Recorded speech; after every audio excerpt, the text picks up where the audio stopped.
representing our RMC for this morning. She will be the admin for this session.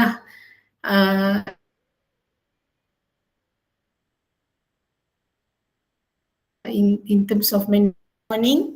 Thank you to all the participants who have signed up and who's joining this session this morning for this workshop called Mastering Qualitative Data Analysis with ATLAS.ti, a practical workshop. Thank you. Good morning. For your information, this is actually the second session that we have conducted this year. The first one was conducted in February. That one was more of introduction. So this session will be a little bit more hands-on. So if you have qualitative data with you, you are welcome, especially interview data or data from your focus group discussion, the transcript. You are welcome to use them. I don't know, later Dr. Ahmad will talk about it lah. Yeah, he will be briefing you more on that. So okay, we are expecting this session to finish at 1 p.m. inshallah. And let's hope, when we pray, everything will go smoothly. So before we begin, it is my pleasure to welcome our trainer for this morning, Dr. Ahmad Zulfadhli Khairuddin, who is actually my friend, my course mate PhD when we did PhD together. And he's also a colleague, right? We have been working on some projects together, especially in relation to qualitative research and some research projects. He's also a good friend of UNIRAZAK, who's been working together with us. He's our internal examiner for our PhD of Education and Master of Education programs, right? So he's no stranger to UNIRAZAK. Yeah? Okay, so a little bit about Dr. Ahmad Zulfadhli. He's a senior lecturer at the Department of Educational Studies, Faculty of Education in University Technology Mara UiTM in Shah Alam. His academic focus lies in the social foundations of education, with research interests in peace education, educational administration, and psychology. With 14 years of teaching experience, including 6 years in higher education, Dr. Ahmad's work is also informed by his experience in the education industry, which has shaped his ethos in qualitative research. So this background has deepened his appreciation for the lived experience of learners and educators, guiding his approach to both research and teaching. So over the past 3 years, Dr. Ahmad has been entrusted with teaching qualitative research method. So he is an expert in qualitative research. So especially to postgraduate students, supporting them in applying data analysis using the ATLAS.ti software, right? So he is also a certified ATLAS.ti trainer who has conducted training at institutions, not just here, but in Tun, Kuliah of Education in International Islamic University Malaysia, and also UNIRAZAK as another institution, right? So he has designed and facilitated the first ATLAS.ti micro-credential course at UiTM's Faculty of Education in the Puncak Alam campus. So in addition to his teaching, Dr. Ahmad serves as a reviewer for International Qualitative Research Journal and collaborates closely with other researchers in advancing qualitative inquiry. He remains committed to nurturing a research culture that values critical reflection, methodological rigor, and the human dimensions of education. So for those of you who have been familiar with quantitative research, I'm sure you will find this workshop interesting, something new that you learn, right? A skill that will be, I'm sure, valuable for your continuous learning. So without much ado, I would like to invite Dr. Ahmad to take over from here. Silakan, Doctor. All the best. Bismillahirrahmanirrahim. Assalamualaikum and a very good morning. Thank you very much, Assistant from Dr. Hamidah, my valued and esteemed colleague, and also best friend before and forever, inshallah. Okay. Inshallah, Thank you inshallah. again for inviting me the second time. I'm honored to be here with all of you attending this second session, Mastering Qualitative Data Analysis with ATLAS.ti. So I am overwhelmed with this. Uh, First of all, very kind of introduction of you, Dr. Hamida. Thank you so much, and also very warm welcome from UNIRAZAK, and see all these faces and attendees. So so many. So I'm quite nervous also. Okay. So hopefully we can get to know more each other, and I can see from the list of participants here.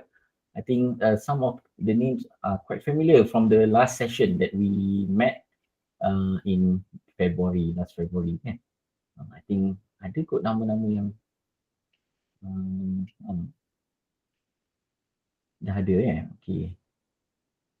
Tapi I tak ingat lah kalau berjumpa dengan muka tu mungkin lebih senang untuk saya bersembang. Okay. Ada, yes, thank you. Hi, Dr. Hima. All right. Nice to meet you. Hi, Doctor. Nice to meet you Okay. also. Okay. And the rest of you are most welcome to join, right? Okay, so what we're going to do is just imagine this is we have lived in a very challenging world, and also changing world that is constant. The most constant thing about change is change, right? So we have a lot of conversation is going on, and our job is to make sense, right? Make sense and try to understand. Okay. So in qualitative, we are just imagine that this of with this amount or huge amount of data that you want to analyze, what can you get? Okay, or what are the tools that you can get your hands with, and also be fluent with to help you to analyze this data. So Atlas is one of the answer, but not the only answer. Okay, we have NVivo, we have also, even now we have ChatGPT, we have LLM, algorithm language model dan sebagainya, also is available. But I am focusing more on this day about Atlas, right?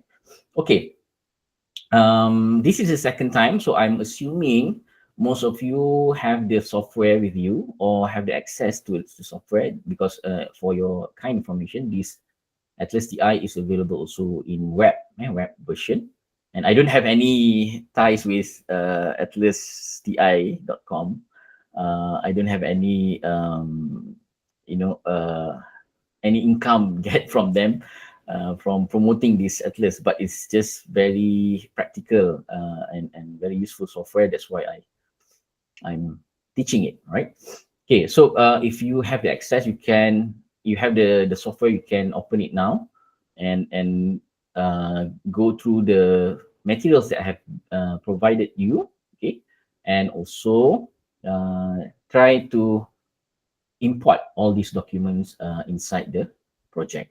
Okay, so while doing that, okay, I'm going to share my slides here, and we're going to have some quick recap on what we have learned previously in February, and we will continue from that session.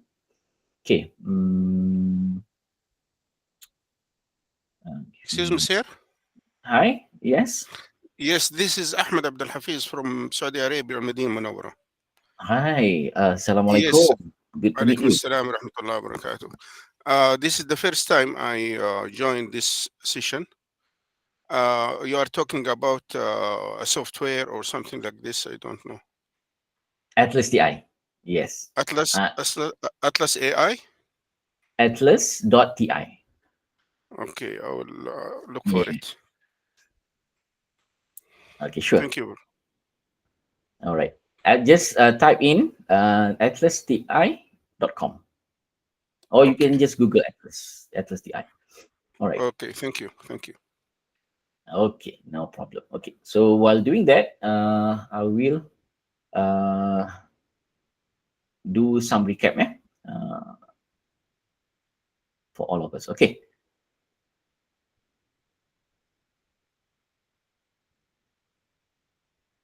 So previously we have learned in our course about the atlas, okay, and what it can do, right? So we are concentrating on the analysis itself, okay, and we have learned from the earlier session on these five elements of this analysis, on how to do the analysis in any project, okay, qualitative project. So we have learned on the quotations.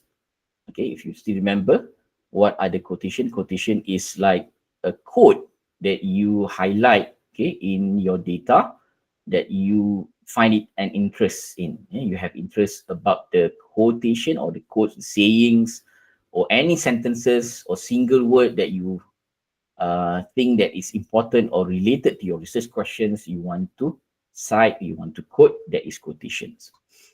Next thing we have learned about the coding, okay, codes or codings is the way we categorize the data, okay, the categorize the data.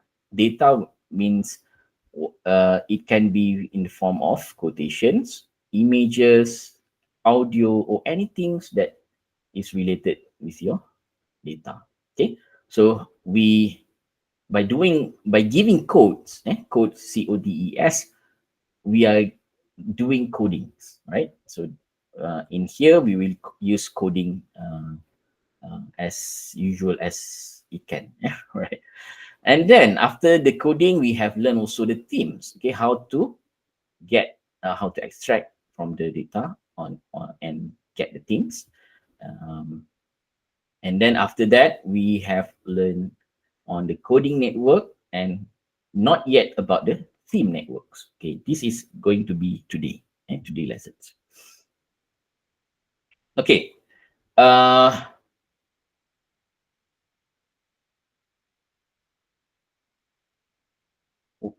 we will also look at the ATLAS.ti versus the OpenAI. Okay, I will show it to you on the differences between how ChatGPT can do the analysis versus the ATLAS.ti version.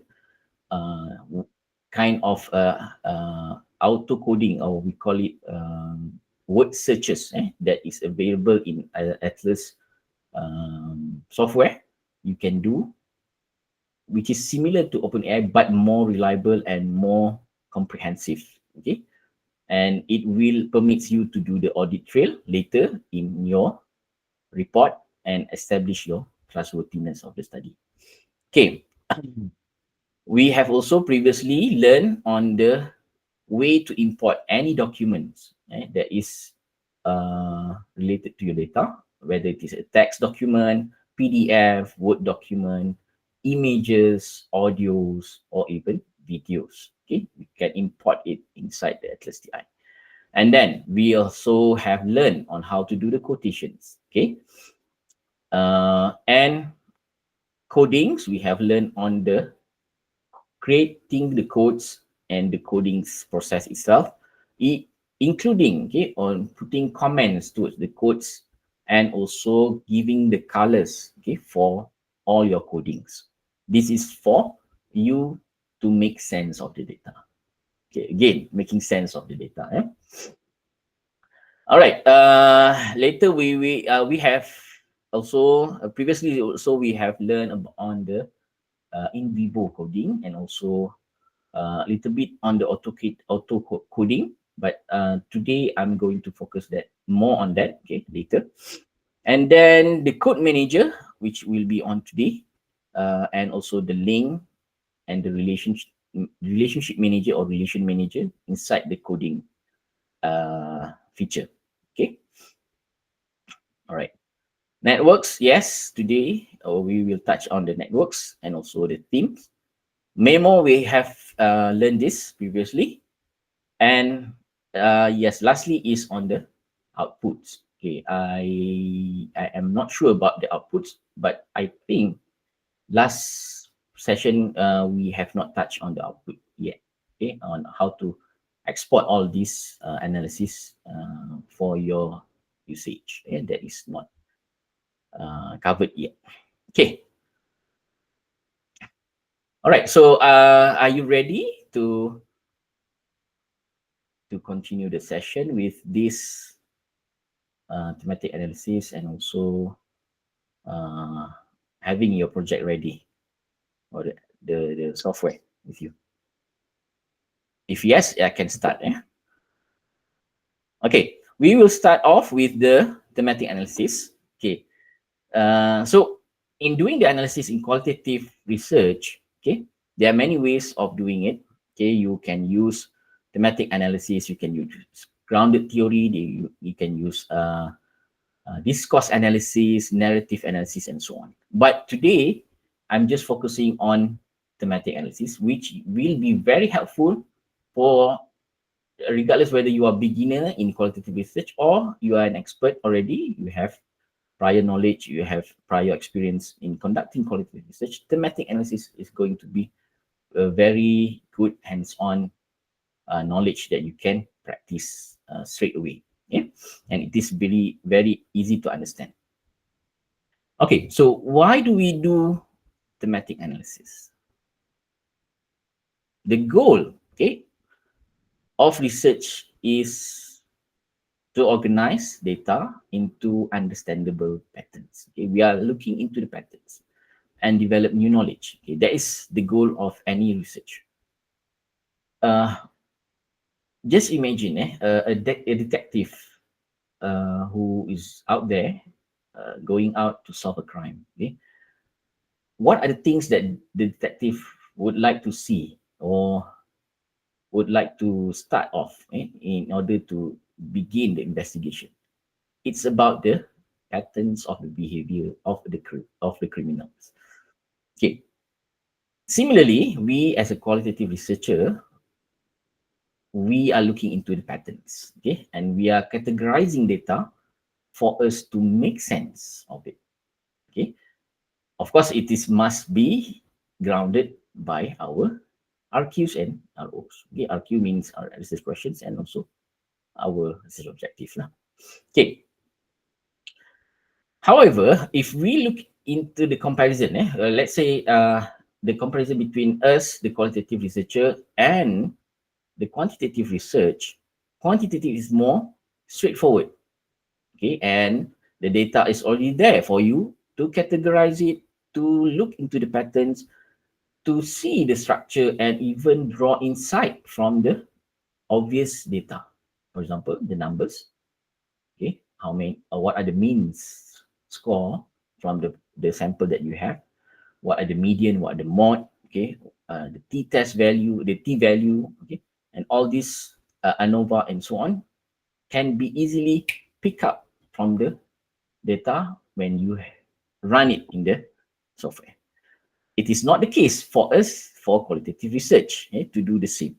Okay, why? Okay, let me help you to understand this using some of the analogy or metaphor. I can say, just to get you to in the mood of the qualitative. All right. So when you see this picture, what comes to your mind? Okay, you are looking into the same picture, I presume, into the same slide. Tapi nak kita guna slide yang sama kan? Masih? Yeah, sure. Okay, kan? Okay. I have shared the link here in the chat box for the materials. Okay. All right, thank you very much, Amida. Okay, okay, I want you to join me in this Mentimeter and share your input as well. Okay, some interactive for us to kick off the morning. Okay, share with me your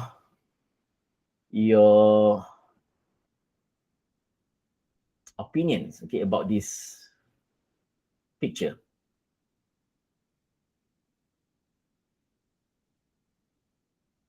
Okay, join the Mentimeter in the dialog box here, and then I will share with you the word cloud that you have.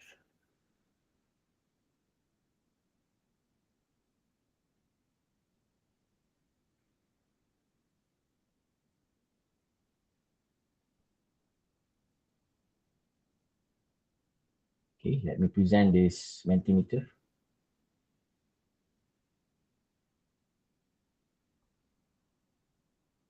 Okay. Okay, everyone, are you able to join this Mentimeter with me?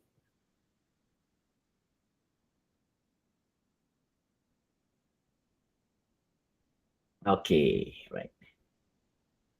So my first task for you is to ideas or your keywords that you can get from the picture that you see just now.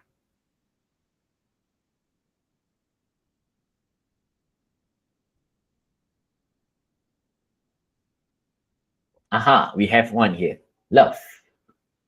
All right, very good. Child. Okay. Bonding. All right.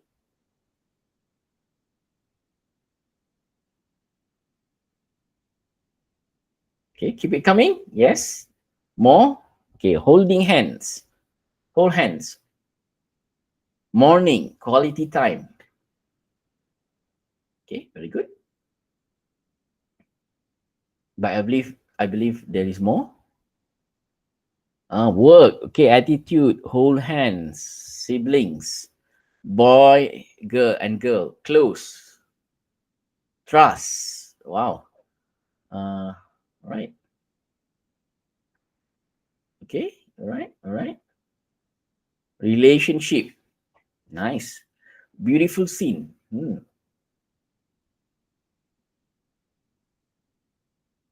Okay. Is there any more? Innocence. Interesting.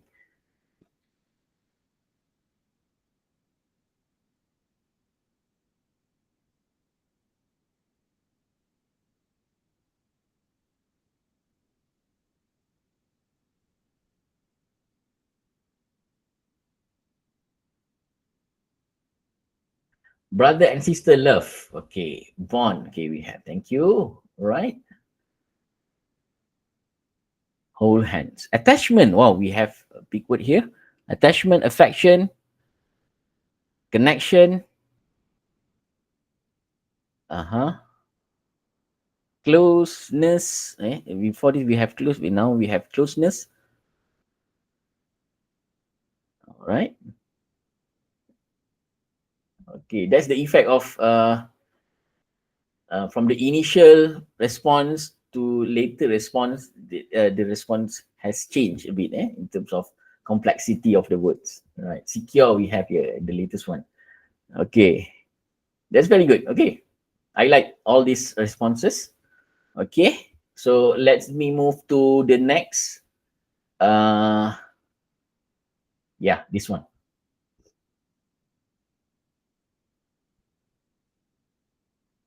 So what was one main theme that you can think of?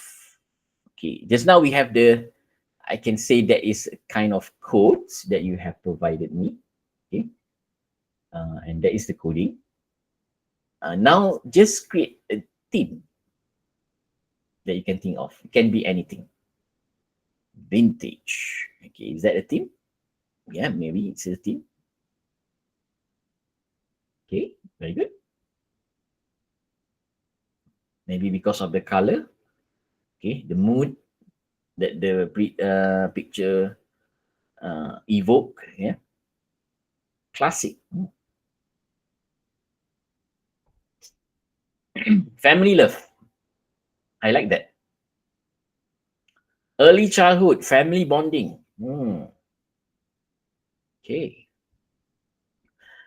Communication. All right. communication.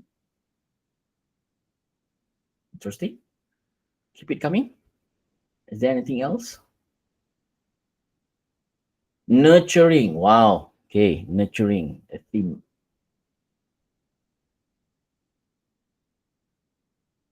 Okay.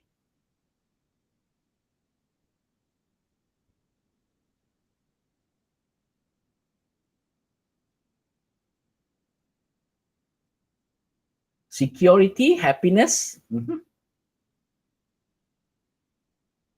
Okay, but in usually in theme, we will use a few more words. Okay, a little bit elaboration or a little bit addition of words that is different from the coding. Okay, but it's okay. That is the initial phase that you can do. Okay, with finding the theme, right? Of course, it's unfair for me to judge just using one picture, right? Okay, so joy of childhood, we have here colleague relationship and personal, okay, personal apa tu?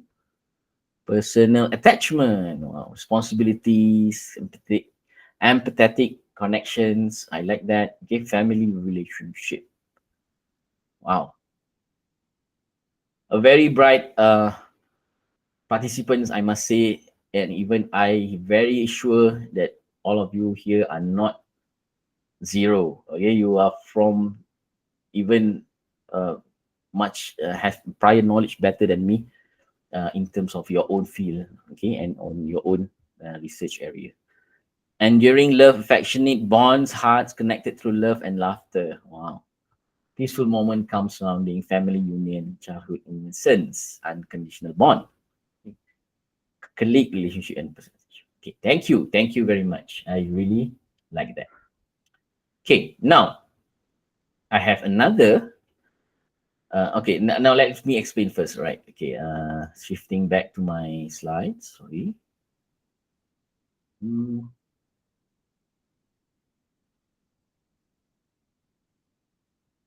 Yes, to the naked eye, we can see here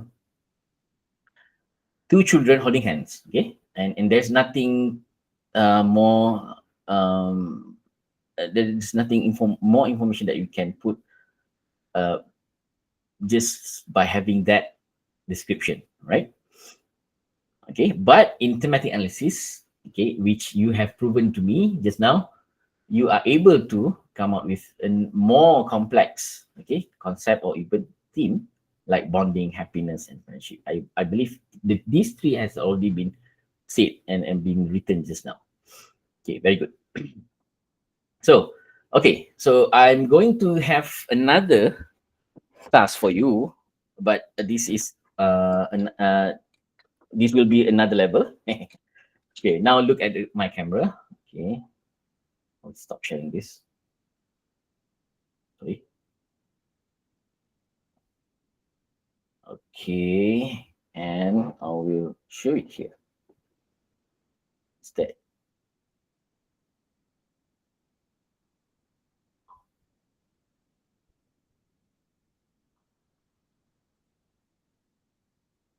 All right.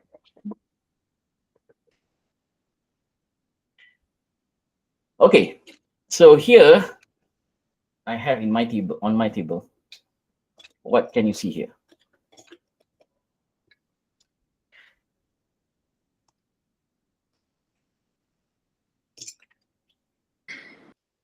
Blocks, construction blocks. Blocks, construction blocks, okay. Parts, some kind of toys, all right. Okay. Colorful objects. Yes. Colorful objects. Colorful objects, very good. Okay. Can you suggest to me what are the first way for you?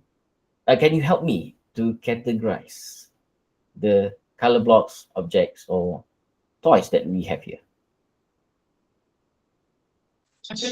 By color. By colors. Okay, let's do that. So we have here yellows, right? I will start with yellow. But here we have yellow and red. Here we have yellow and green. yellow and green. This one is yellow, and the rest we take off. Not take off, I mean, we will put it in another category. We have here green and blue, right? Shapes and size. The weight of objects, shapes or colors. Okay, shapes. Let's go by shapes. We have here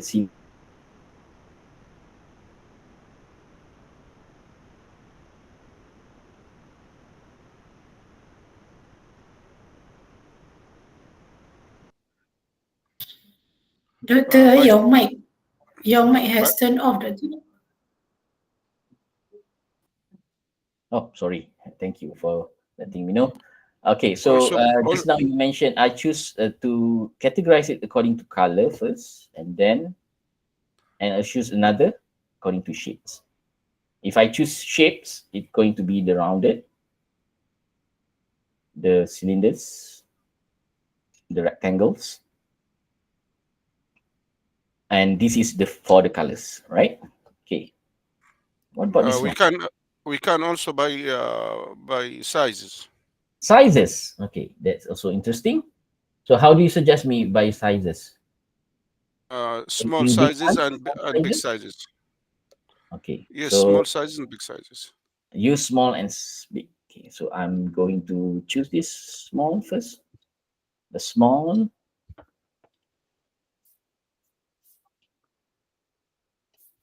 Are the bigs. These are the cylinders. Or are you consider this small? Yeah, maybe. Can I put it here along with the Yes, H? yes. Yes, because it is similar, right? What about this one? This is small also. Small also. Okay. All right. Interesting. Okay. Are you happy with this?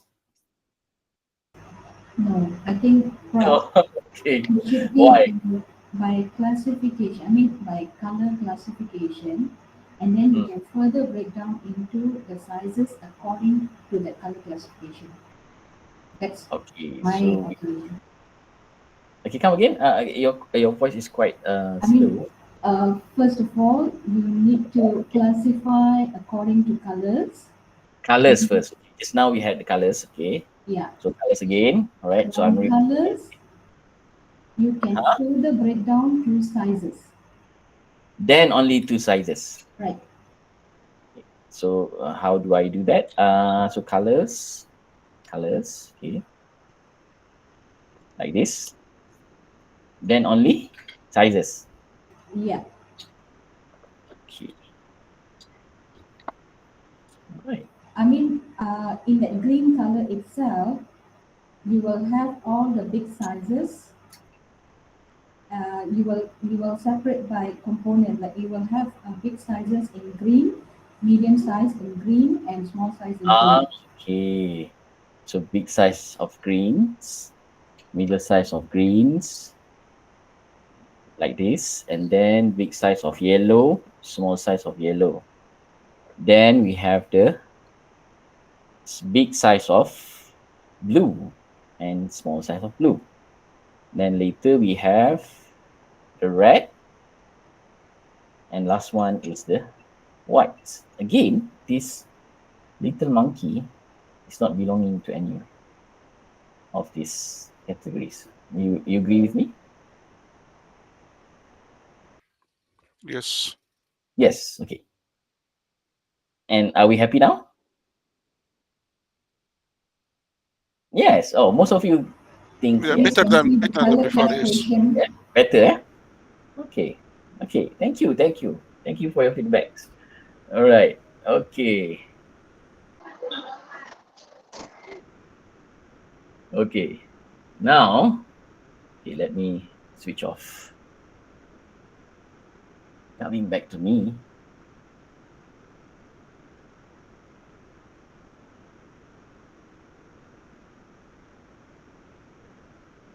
All right.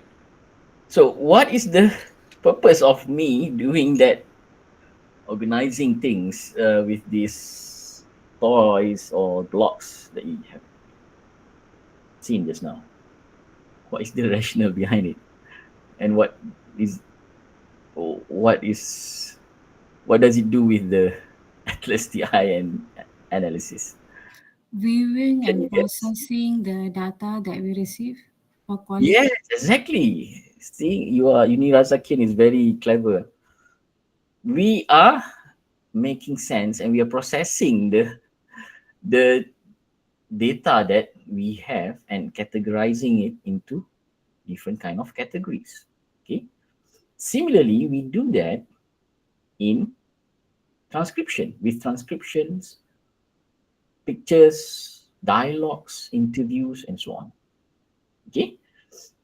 Okay. But just now we have not managed to categorize this little monkey. Okay. Even though there are many opinions that have stated just now on the way that we're going to categorize. I'm going to answer this little monkey towards the middle of this workshop. Okay, what does this monkey do? Okay, and what we need to do with the monkey. Right. To help you with another metaphor, probably that monkey has its function. Yes, yes, yes. It does. But let's keep it aside first. Okay. Main theme. Oh, okay, that's quite interesting. All right. Okay. Okay. I'm going to share another picture with you, and this is more complex as compared to the first picture. This picture is taken from an airport. And how do you suggest to me you're going to categorize these people? Or how to understand this crowd of people? Divide into gender, male, female. Okay, that's so good. This can be done. Male, female. Okay, then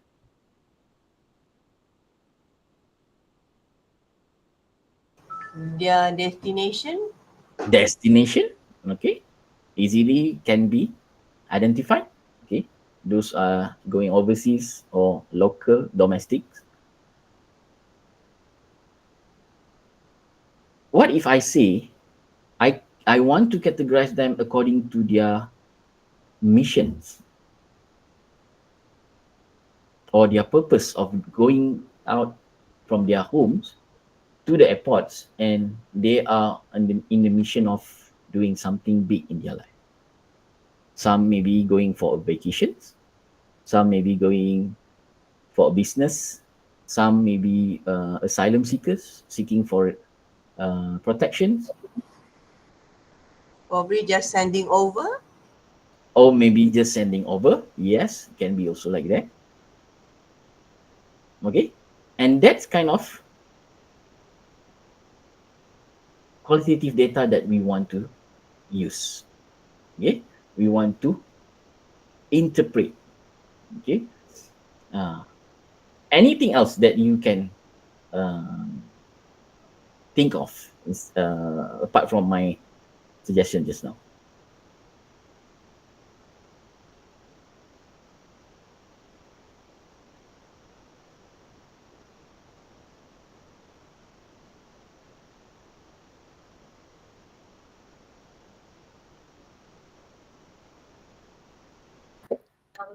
There's some in the comment, Doctor.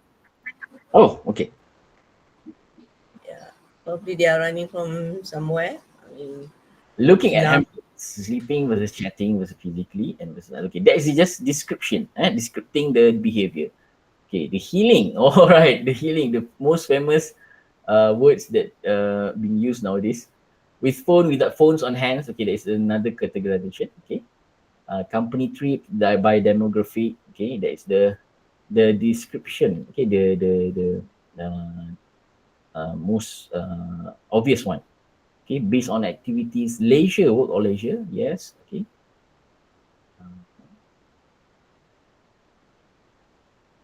Ethnic group, the among the first. Okay, ethnic group, main team. No, main team is another thing. Okay. Behavior based. So we can categorize them. Some are waiting, some are rushing. Nationality. Okay, that's also interesting. Nationality. But help me with some interpretation, a more complex interpretation of maybe that is relevant to the context. How about the weight of the luggage or bag? The weight of the luggage. Okay. Okay. So can be done. Okay. Yes, I like that. The choice of airline is yes, this is an airport. So the choice of an airline, okay, you can categorize or you can um, investigate more, okay, on the information about the choice of airline that these consumers or customers have chosen. Travel behavior, very good. Okay, travel behavior. Solo or with company. Okay, that's another categorization. Waiting time. Okay, but we seek more clue to investigate. Okay, what more? How about the seat? Business class, economic class, first class? Okay, the economic factor or the level of classes or uh, types of travelers that they are. All right, passenger experience, color of the outfit. Okay, all right. I guess some of you have achieved this kind of trying to making sense of the airport image, right? Crowd image, right? Thank you, thank you. Yes, someone has raised a hand just now. Would you like to say something or accidentally push the button? Right. Okay, so moving on. In thematic analysis, the most common forms of data collection are the interviews, focus groups, observation, and narrative, right? And we're going to use today is for only interviews, right? And what are the technique that we will use for this thematic analysis is based on Braun and Clark, okay, who are very familiar with this thematic analysis. That they both of them keep on correcting in their conferences and also talks about the emerging themes. Okay, it's not something that is automatically emerged from the data. The theme is not automatically there. You have to do the work and dig out the information or the theme from the data. All right. So it is not going to be spoon feed to you. Okay, all this data it will be floating all the themes. Sometimes I find it funny when I listen to the lecture. Okay, so Braun and Clark has um, um, drafted to us, okay, or even taught us a very good systematic way of doing the analysis, thematic analysis. The first one is for you to familiarize your data, become familiar with your data. Just now, I show you the picture. You are familiar with the picture, okay, of two children, two child holding hands, okay, and this is not something that is alien for you. Everywhere we see children, okay, and you are okay with the picture, okay. It's not something new for you. You are not from uh, outer sphere and so on. Okay, so if your data consists of dialogues, make the dialogue familiar. Okay, so make sure you understand, okay, what are the informants trying to say, okay, in each dialogue, and also you can read all the transcription clearly. Okay, some say in the transcription it is not important for us to include okay, this is just extra information, to include all these gesture that the informant makes. For example, scratching their heads, okay, stuttering when they talk, okay, even say something like okay, you do not input that into the transcription. But the thing is, if you want a very solid and also thick description, you have to have that data. okay, to be written inside the transcription. Only then you can be able to gauge, okay, the actual context or the actual behavior that the informant try to speak. Yeah? And that will make more interpreting the data more helpful and also more concrete. Okay? Okay, just like what we did just now. Okay, just by looking at this just picture, very straightforward picture, we cannot get much. But if we can be supplied with more information, it's much better. Right. So the second step in Brown and Clark thematic analysis is we need to generate the codes. Okay, codes. Codes is just simply how you categorize the data.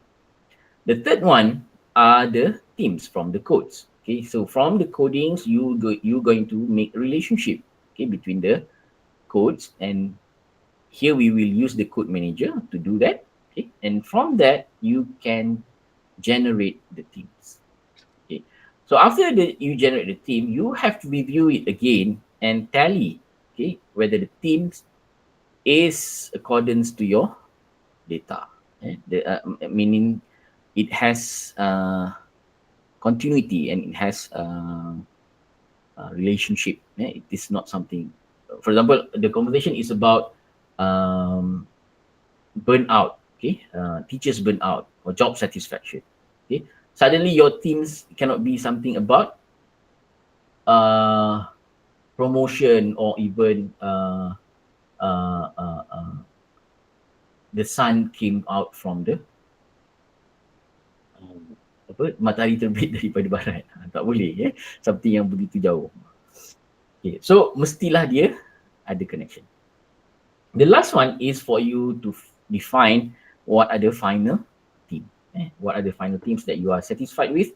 And yes, you can say confidently, this is going to be the theme that represent my data.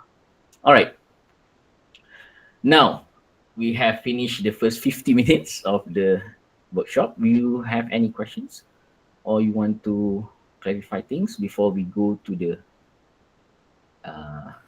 software? Doctor, I want to ask. Yes, please. Is it possible for us to we already have the data for the interview session. So based on the data, we transcribe it, and in order to ensure we understand actually what is the respondent talk about, we change the what we call that, the structure of the sentence to make it easy for us to do the theme, or to make sure the readers will understand what is actually the answer of the respondent. Is it possible, or we already changed actually the data? Okay, I'm quite there is a little bit of layers in your questions. I mean, can you clarify? Are you asking, are we allowed to change the transcription? Can you clarify that again? We have conducted the interview session. We have the data. You have the data. Okay. Right? Then, in order to make it easy for us, okay, we try to change the sentence. Okay, but it's still the similar meaning with what is actually respondent said. Okay, that is not advisable, right? Why? Because it's going to affect the integrity of the conversation or the transcription of that the transcription process that you have made. So I do not advise for it. Okay, so better for you to make it as it is. Yeah. Okay, thank you, Doctor. All right, no problem. Okay, anything else? No. All right. So let's go to our hands-on practice. Okay.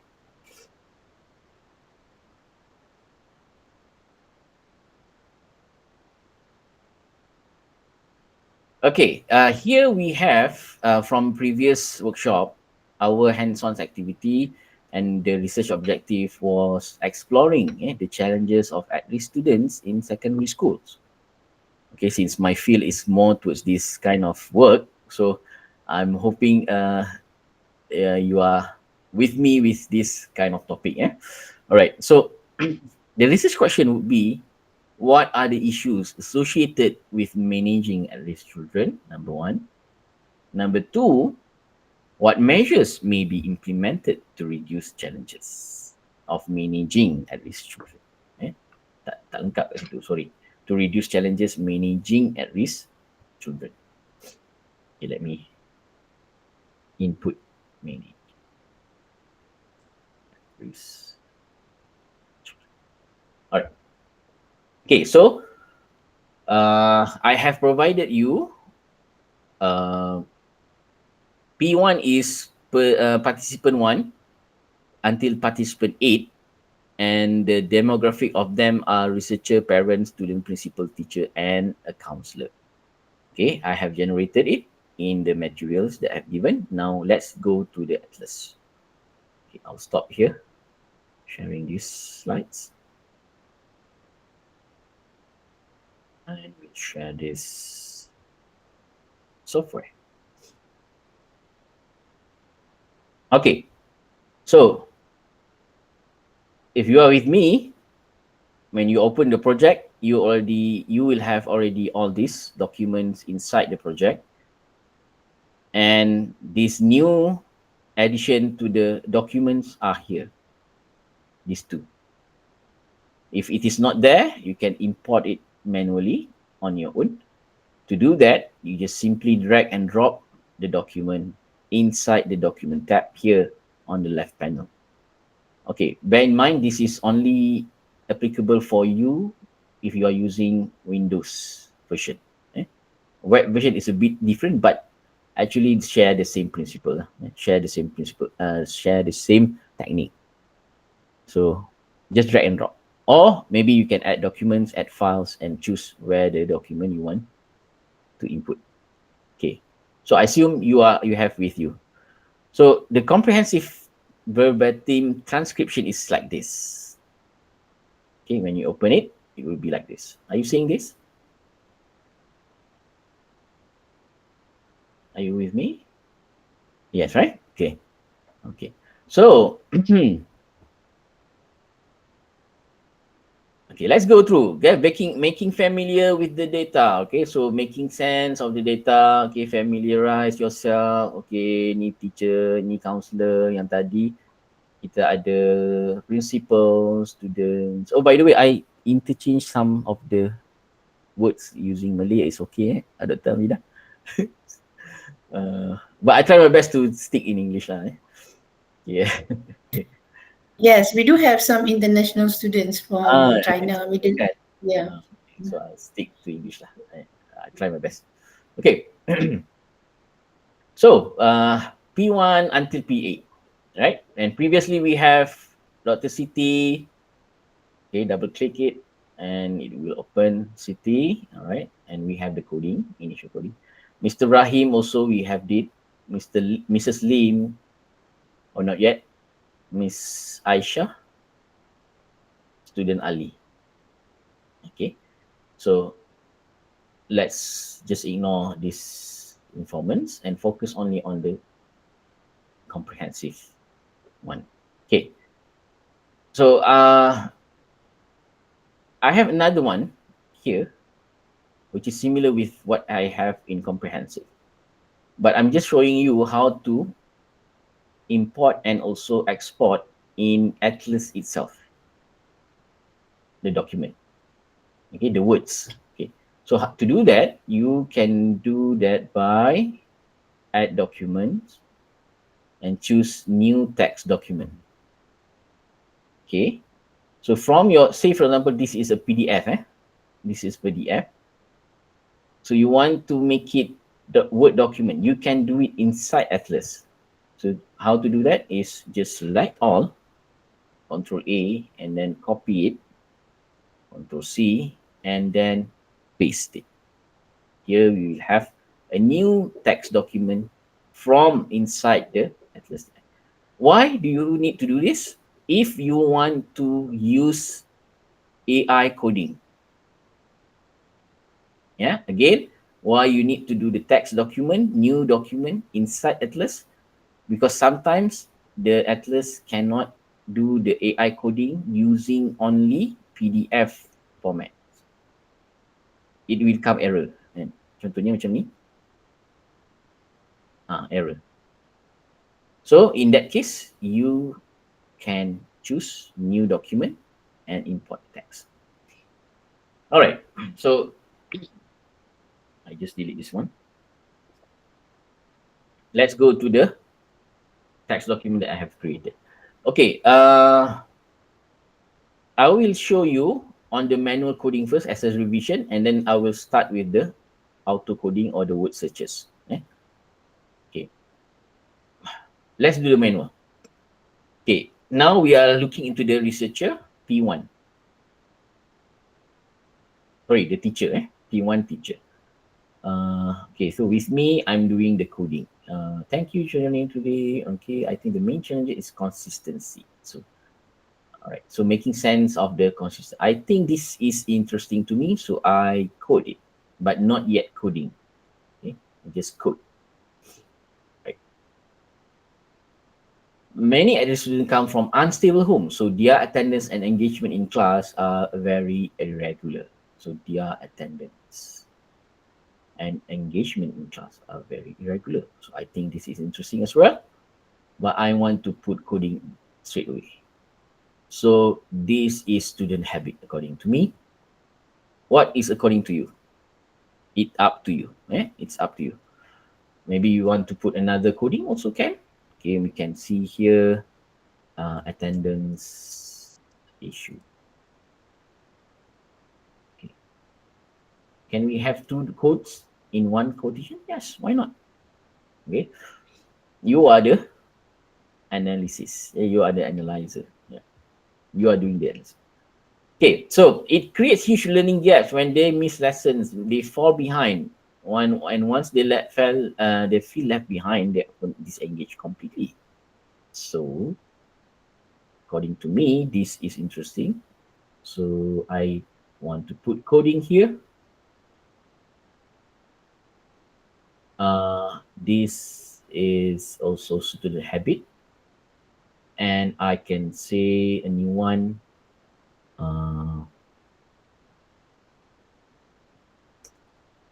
Student attention in class. All right. Besides attendance, what other challenges do you notice? Their emotional well-being. Haha. So I have previously in my codings or my code, yes, in my codings, already some of the participants say about student habits. Okay. And emotional fatigue. Okay. So I have two there. Okay. Why do I have this emotional fatigue in orange color? Because I want it so. So I want to do habits a new color so I can change it to light green. Okay. Attendance issue maybe another color. Okay, there is a reason why do we need to use color also. It is not compulsory, but I do advise for you to do it to make it. Some come to school already anxious or stressed. So sama lah. Okay, emotional fatigue. And it is difficult to focus when your mind is occupied again, right? Do you think teachers are prepared to handle these emotional challenges? Not always. Teachers are trained in pedagogy, but not necessarily in counseling. Many of us learn through experience, but it can be overwhelming. So, this is apa? Menarik tak to you? Apa yang nak letak? Can you help me? Ni, okay, this is the teachers talking.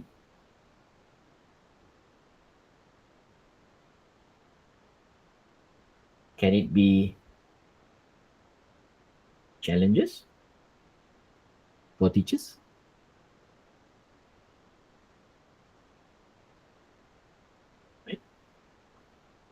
I say so. Do you have anything against it or supporting for challenges as well? Agreeing with me? No? Yes? Okay. Never mind. Okay. So moving on, it plays a big role that students from low income families often lack basic resources like so low income families here maybe caught my attention.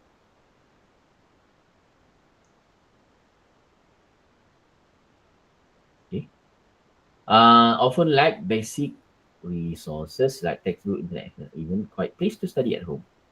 So you can see here quotation, apply codes, and it can be the support, support for the students.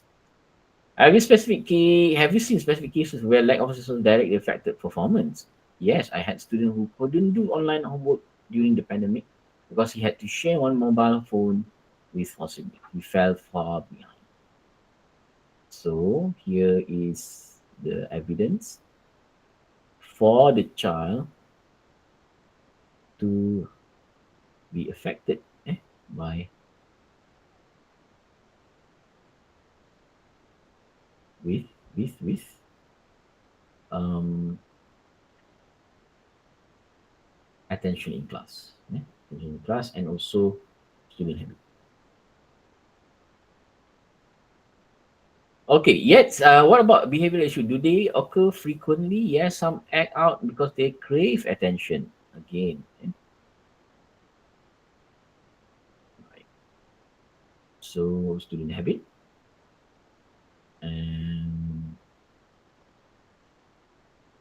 challenges for teachers, I think. Others just withdraw completely. Both patterns are worrying and require different approaches. Okay, what intervention have you seen school try? Okay, some school offer peer mentoring programs or after-school study groups. These help, but consistency and funding are issues. So these can be the challenges: consistency and challenges for teachers. Okay, some school offer peer mentoring programs, and this can be inside the support for the children. Okay.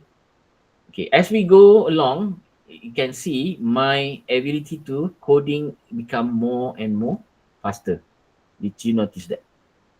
It will be applicable to you as well when you are more familiarized with the codings, that you have used and also the conversation that you have.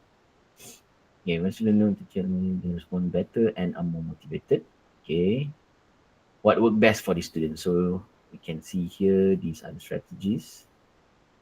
Okay, we can use apply codes. These can be student-centered and flexible student-centered approach. These can be advantages to the students. Okay. Do you think parenting involvement makes a difference? Definitely, when parenting children feel more supported. Unfortunately, some parents are too busy or disengaged. Okay, so I create all these as challenges for the teachers, and also it can be support. What could the education support the teacher better in handling at-risk students? Provide regular training in mental health awareness, smaller classes, and allocate more counselors. Okay, so always another support for the teacher.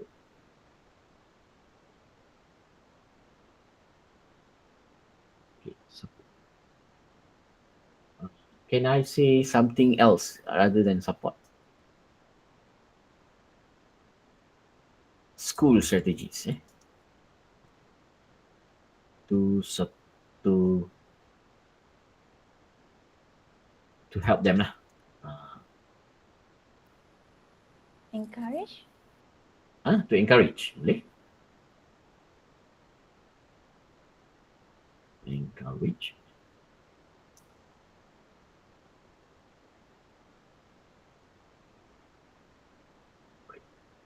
What color do you want? Yellow, orange, blue, brown. We have not yet. We don't have yet. What color we don't have?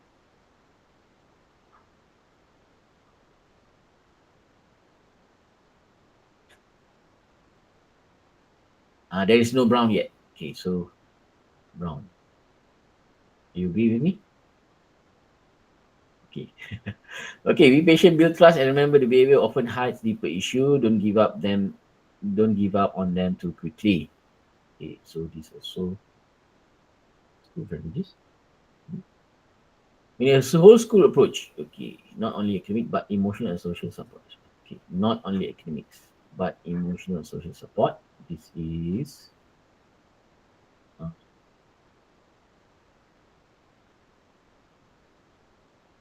flexible and student-centered.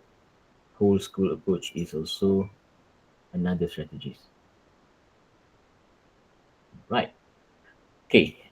Just now I have just finished participant 1. Okay. What about participant 3, 5, 6, 7, and 8? Okay. Do you want to continue doing the same? Or do you have any other strategy? Tell me.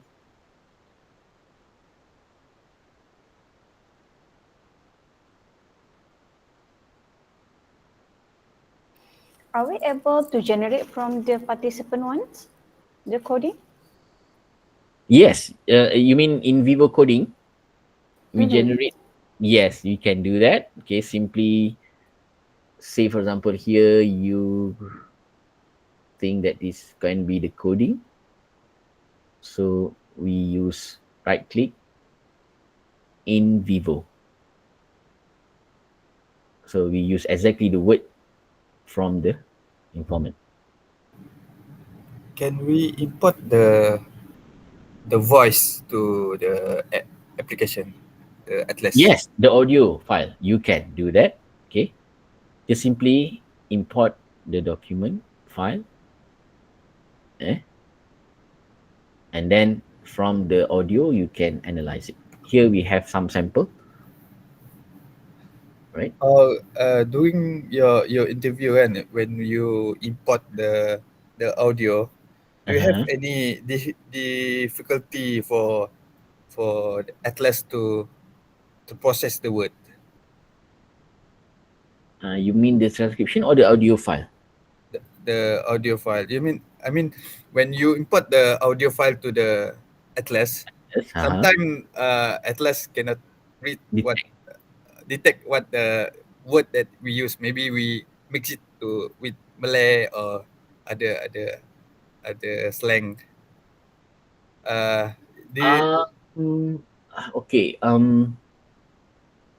In terms of the language, you cannot change from the audio from one language to another. It will be just appear as it is. Okay. And if the informant speaking English, so it will be English. Informant speak other language, it will speak that language. Can you change the word on your own? I mean, you want to make a quotation from it, or are you? What was the question again? Are you able to recognize the voice? Can we just say that the audio is not? Let's say he used slang or Malay word lah. We just want to correct it. Can we do that? You want to correct it for what? What for? To make it clear what the participant want to. Mungkin dekat rojak ke? Rojak ke? You use slang, slang. Maybe pekat sangat his Malay English. That is okay. Let them be, and appear at it is as it is, and and later in your transcription, you can put your own understanding in your analysis in memo sections. or even comment in Atlas. So from your understanding, they use the rojak, kan? Okay. And according to you, this rojak means, this word of rojak means blah, blah, blah. That can be in a comment or memo. Okay, to do that, how to do that? You can simply, okay, say for example, these are the rojak section. Can play out. One student might be exhausted because they're working a late night job to help their family. Right. Okay, say for example, these are the audio that you want to make yourself understand. Okay, so just put comment. Okay, rojak language has been used here. Okay, and then here we will see there's some quotation and comment here. Okay? Or you can straight away put memo. So my interpretation.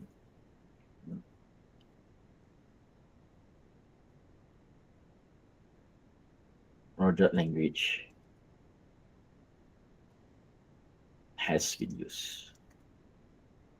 Okay, so with that, you don't interfere with the original sayings or words from the audience.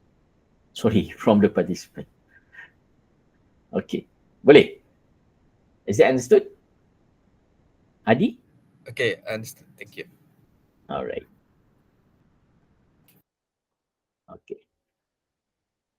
Okay.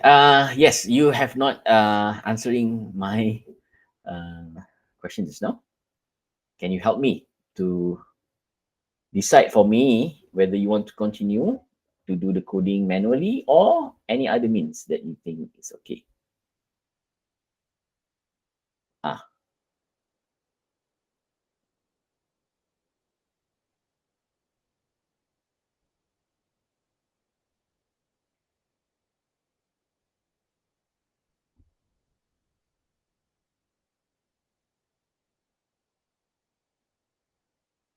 All right. I think at this time, I want to introduce this new feature, which is text search, or also known as auto coding. Okay. Since we have already built from the first informant some of the codings, and I think I want to make it further shorten the process of analysis. So I will choose text search. So again, from this tab, okay, from here, just search and code, click search, text search. Here it will appear new dialogues and choose the document, the same document, choose continue, and then choose sentences or words or exact mentions. For me, I use sentences. Okay, and then search the term that you think is related to the coding that you just do. So maybe you can use strategies. You are looking into strategies, right? Choose add. You can choose when it appears, you can choose or and, but I recommend use to use or because it will broaden the search. School. Here it will find some, it will suggest some synonyms, right? So for me, I think I will choose teach, educate, inform, academic, okay, which is similar to school, right? And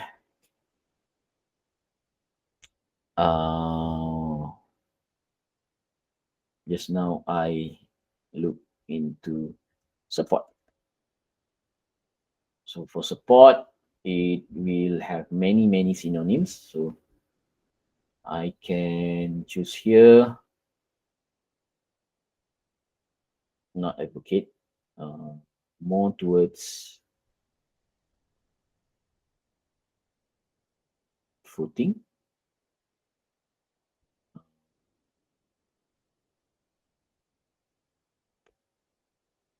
activity,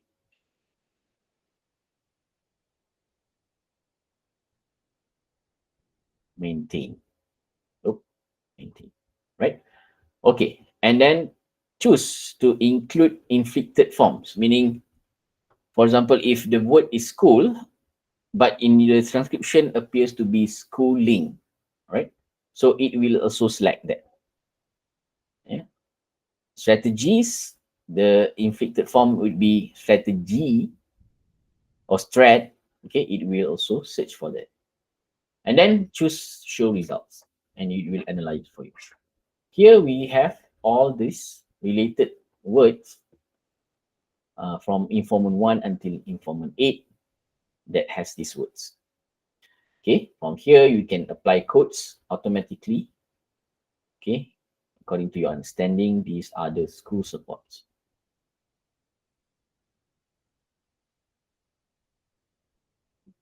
School strategies.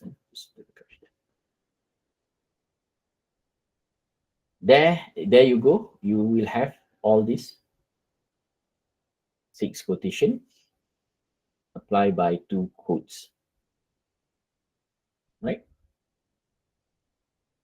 Nampak? If you go until P6 are talking about school strategies to encourage and also support.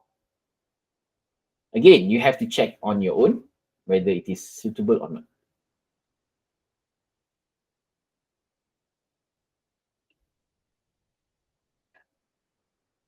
All right. Still with me? All right. Okay, good. Okay, I guess we have reached more than 1 hour. Can we take a short break?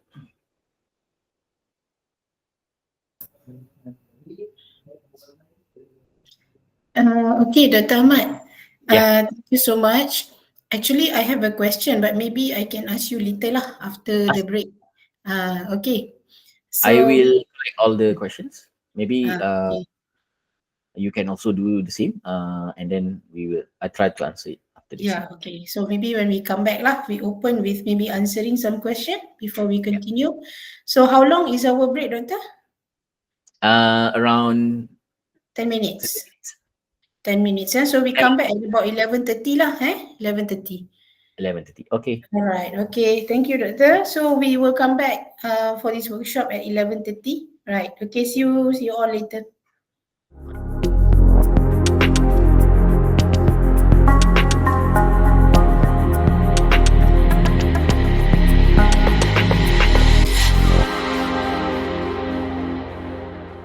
Yes, please. So Doctor, just now you highlighted that one and put it this side, right? The green color and brown color, right? Mm-hmm. So what's the reason we want to highlight and put it that side? Is it that one is going to be analyzed or what? You mean the colors? Why do we yes, this one. Okay. The reason is to color code your codings is because it make it easier for you to visualize it later using co-occurrence table and also Sankey diagram. If you don't have the color codes, it's also fine, but it is advisable to use that for just to make it easier for you to understand later. Okay, for my clear.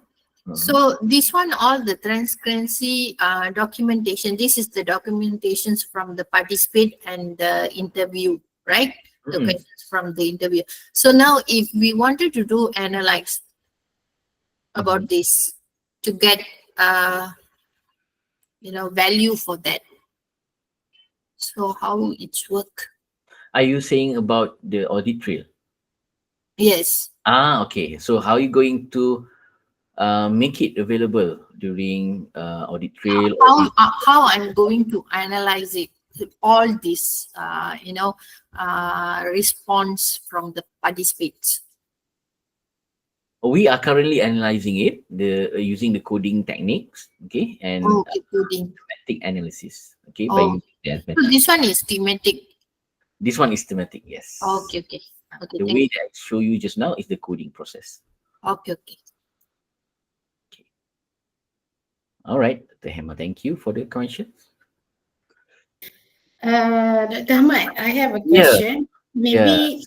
for the benefit of my students here, I think there's a number of them here who are doing research lah. So could you share maybe some tips on transcription? Maybe if there is any software or tools that we can use to do the transcription. I do understand that sometimes we engage, people to do the transcription for us. We can actually pay people to do it for us. Yes, but is there any for those young might have financial, limitation? Can you share, please? And in terms of how this transcription can be transferred into the software ATLAS.ti, if you can share that. Okay, thank you for the questions.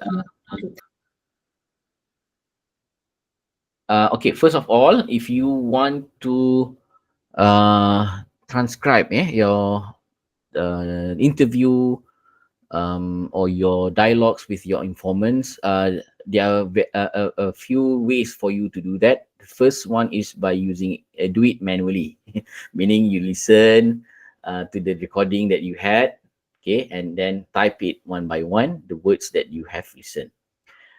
That I do understand that it can cost you time and also your effort lah.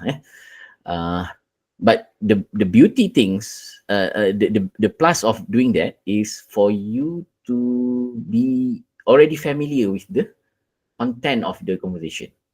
There's a plus point on that. But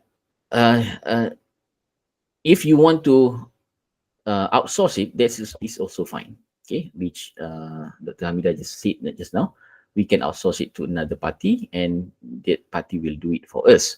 That's also fine. But if you want to do it, auto transcribe it or using a software, there is a software that, if I'm not mistaken, inside the Google Docs. No, inside the LLM notebook thing. You can Google LM notebook. Notebook, Google Notebook LM, Notebook LM. You can upload the conversation, the audio files, and try and ask the Notebook LM to transcribe it for you. But to my own experience, I have not used it. Okay, but there's a feature on that. Okay, another way of you using a transcribe solution is Transcribe Me, if I'm mistaken. Yes, Transcribe Me. You can upload your audio and it will transcribe it for you. But it is a paid version. It's a paid service. Okay. On the inside the Google dictation, we have inside the Google Docs, we have Google dictation. This is free. You can go to Google Docs. You can switch on the Google dictation, the dictation feature, and you can play out the audio and it will try to transcribe it for you. Also can do that. Okay, some of my students have done that, but they said it must be corrected by you as well. It must be monitored and also corrected. For the accuracy lah. So we have 3: Transcribe Me, Notebook, Google Notebook LM, and Google Dictation inside Google Docs. Okay, hope it answers your questions just now.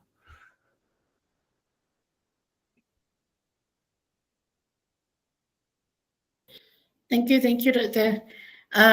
Actually, I've tried using the Google dictation. The issue will be language lah. When we have mixed language, code mix. When we have use language that the dictation cannot recognize, then it will be a bit challenging lah. It's not accurate. But yes. But I think there are some other more paid softwares that can do a better work that recognizes the language. Yeah. Okay. Thank you, Doctor. My pleasure.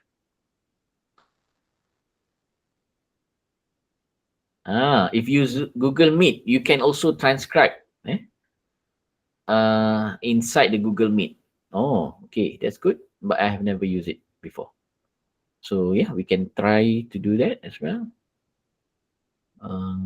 So you record yourself, or you play the audio, and then ask the Google Meet to transcribe for you.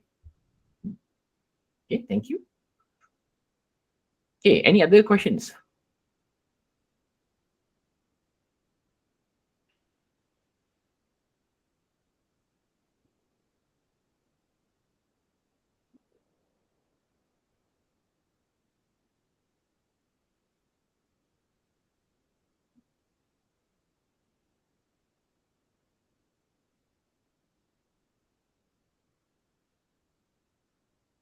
Okay, if there's no questions, we will go further into the themes, formulating the themes. Okay, just now we have finished. Just presume we have finished coding all these 8 participants, informants inside this transcription.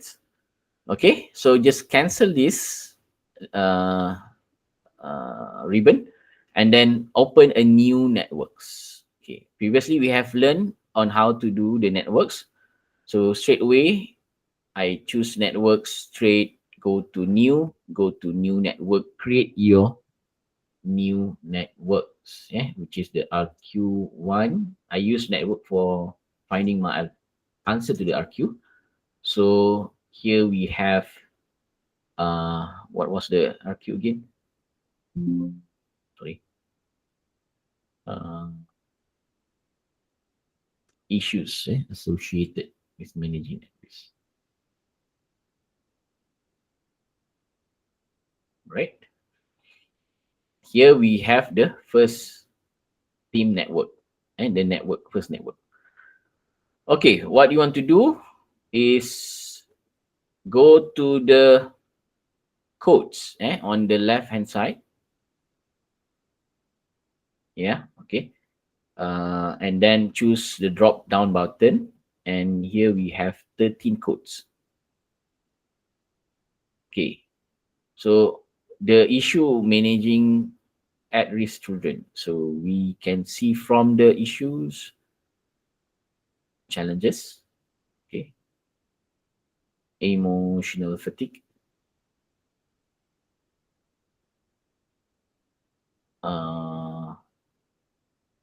attendance issues. I think that these 3 are related. Okay? I'm making sense by connecting the dots between the codings, connecting the relationship or making a connection between the codes. Habit change. Okay, let's say just these 4. Okay, how do I make it related from one to another? So choose one and right click. Okay, choose right click and choose add neighbors. Add neighbors. Choose codes. Okay, there is none. Tak ada lah. Maksudnya dia tak ada apa-apa relationship lagi dengan codes yang lain. There is no relationship has been established before. So you need to establish one. Okay, what about the second codes? Choose right click, add neighbors, choose codes. There is no codes related to attendance issue as well. Emotional fatigue. Okay, choose add neighbors, choose codes. There is one. Codes related to emotional fatigue, which is support. Okay, the last one, habit change. Right click, choose codes, add neighbors. Okay, another. The last one also don't have any connections. Okay, I want to see another feature elements related to these codes. Okay, so I right click the codes, choose add neighbors and choose all. Actually this code coming from informant D18, document D18, which contain informant P1 until informant P8. Okay, and this also has said the similar codes coming from the document, the same document. Okay. What about the others? Choose all. Tak ada. There's none. Oh. This one. All. Choose all. Okay. So here we have several related documents and even field notes that related to one another codes. Okay. So it's quite messy here. So how are you going to arrange? Make it nice by choosing this layout. Choose layout and then choose your layout that you find it nice. Okay. For example, I like circular, so I stick with circular. Now, according to me, after looking into this layout and diagram of these codes related, I think these challenges for teachers is somehow related to support. Okay.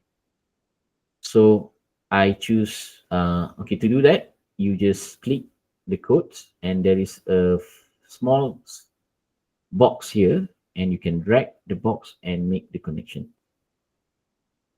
Here you will find a list of definition that you can put for your codes. So I'm saying that it is associated with support. Okay. What about attendance issues?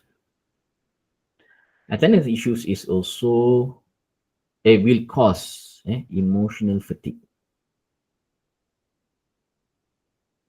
Right? The habit change is part of attendance issues.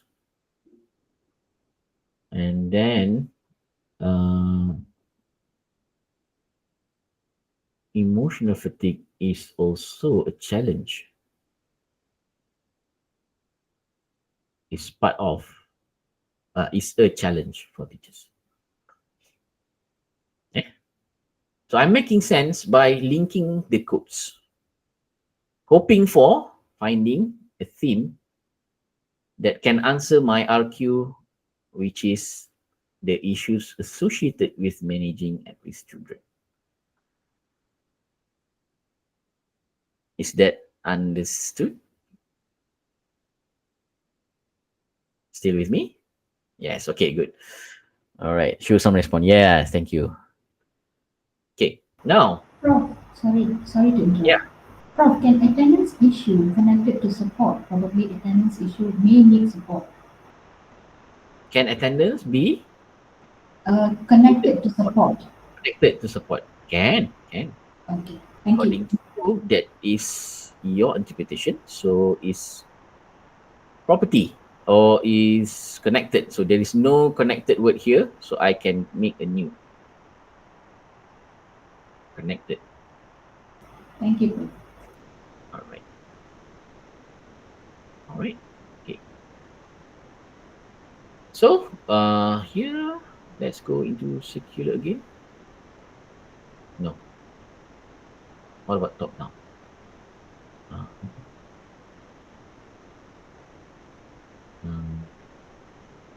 straight routing. Not straight routing. Orthogonal. Bottom up. No. I think the best is top down. Okay. So for me, it's top down. Now let's go into the other components of codes.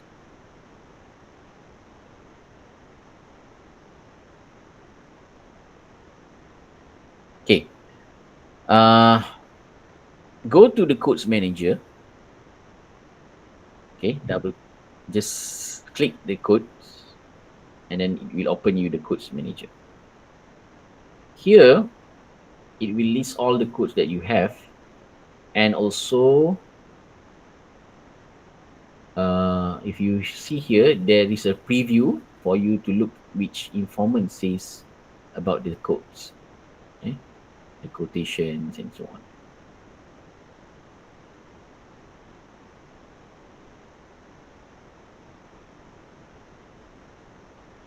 Okay.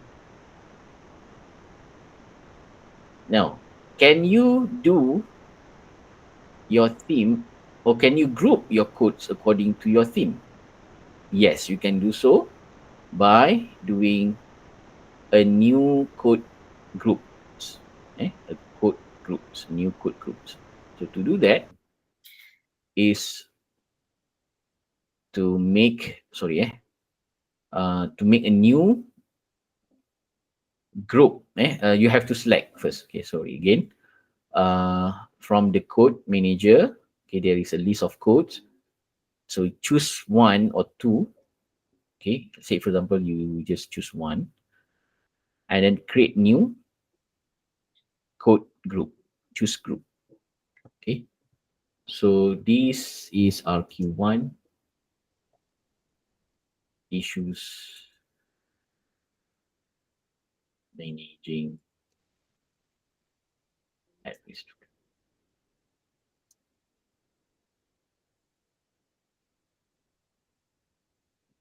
Okay.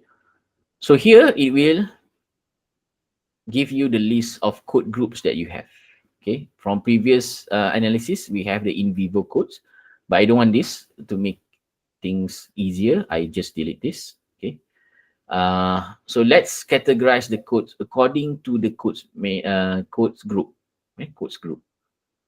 Okay. So issues managing, we have the attendance just now.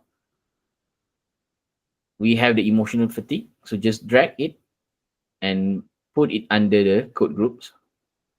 Flexible, no. Just now we put the attendance issue, dah. Emotional fatigue, dah. Dah, okay. Apa tadi lagi? Challenges for teachers.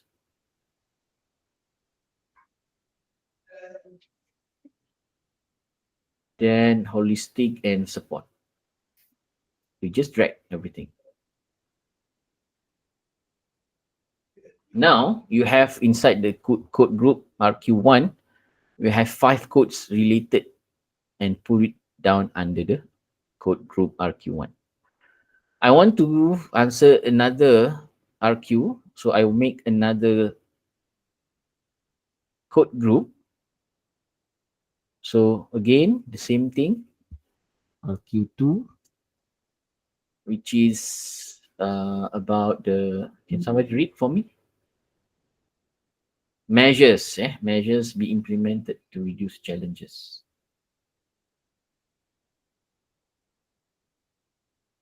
Okay. So we have here, the first one is habit change, holistic, school strategies, student attention, demographic, flexible and student centered. Say for example, you have already dragged the codes. Worry not, it will show no entry. Okay. Uh, uh, okay. Anything else I miss? Concentrate for long. Oh, that is not main measures. Okay, just undo it. Okay, so Control Z, you will undo and put it on the RQ1. Okay, so altogether 5 plus 6 is 11. So 11 codes has been categorized. So what is the total number of codes here?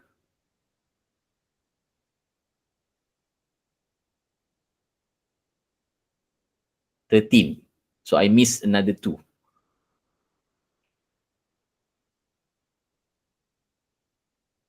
Student attention.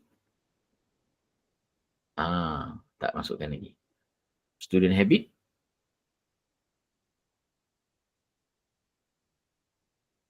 Yes. Okay. Finish. I have finished, categorized all these codes according to my RQ by using code groups. Going back to the code, network, the networks coding, the network teams. Let's make a new one, okay, for RQ number 2. So here, choose networks, choose new, choose new network. RQ2 measures 2.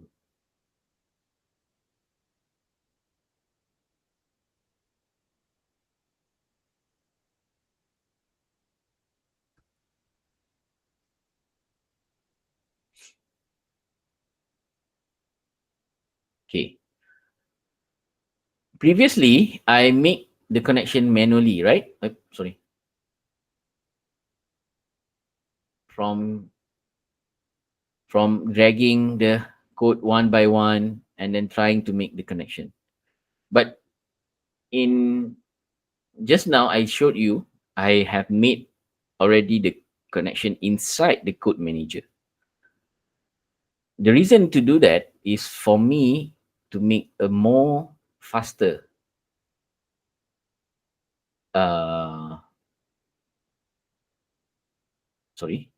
the more faster way of finding the theme. So here I will, yes, choose. I drag, okay, so again, I make a new network. Okay, this is a new network. Typing RQ2. And then from your left pane, okay, choose code groups, choose code RQ2, drag it into your canvas, and then choose right click and add members. Okay. Straight away, put it in circular or whatever layout that you like. And it will show you all the codes. And here you have your theme. In order for you to make it more visible in terms of the quotation and the evidence, so just select all, right click, add neighbors, add quotations. Sorry, not including this, actually just the codes.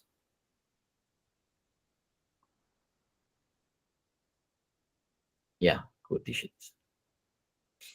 Okay, so here you will have all the quotation that you have made, which link to your themes, code and themes, and eventually become the themes. Okay, so arrange it. And I really like the feature of the preview, so I make all these quotation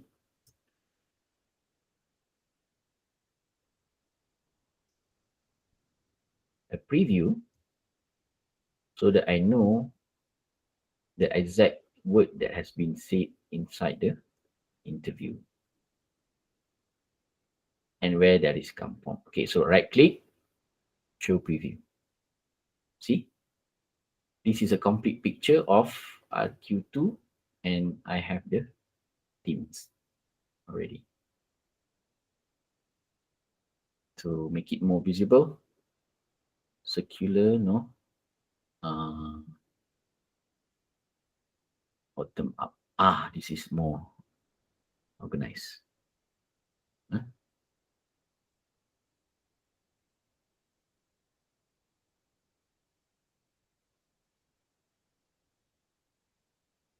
Okay.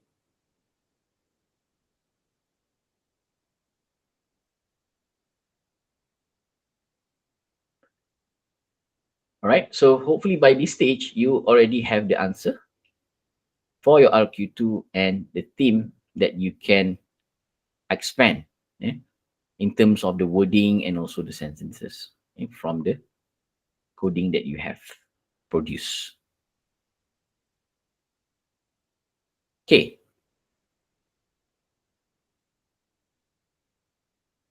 Are you with me? We have I think we have a couple of questions dalam chat box too. We have a couple of questions. Okay. Boleh. All right. So the first one is full form verbatim or clean verbatim for coding owners. I think full form verbatim is more authentic and concrete. Just make it as raw as you can. Import it inside ATLAS. Even the audio file itself, you can import. Yeah. Grace, you are asking about the associated with or cause of part of is captured through the transcript previously. No, you are the one who make the connection within the ATLAS.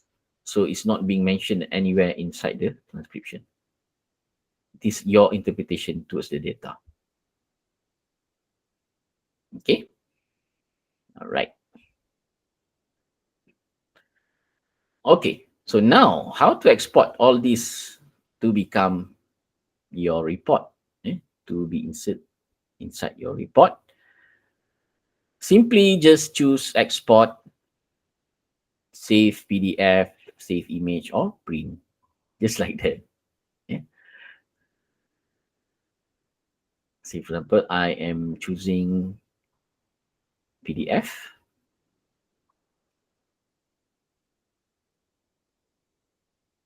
Okay, so it will appear like this. But of course, it will be like so big and kind of lengthy.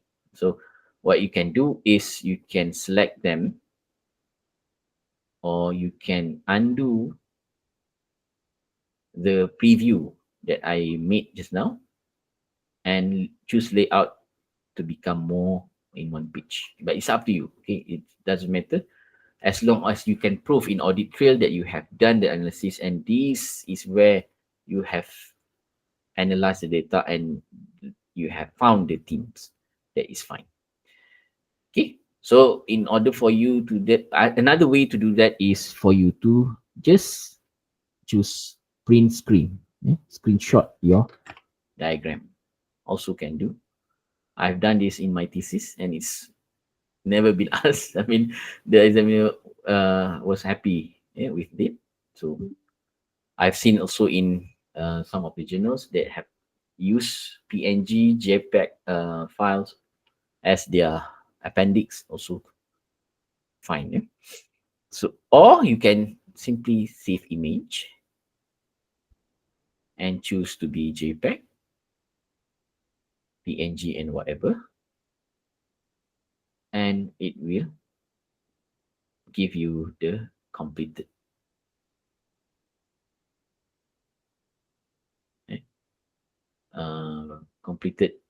output like this one. Let me show you. Yeah.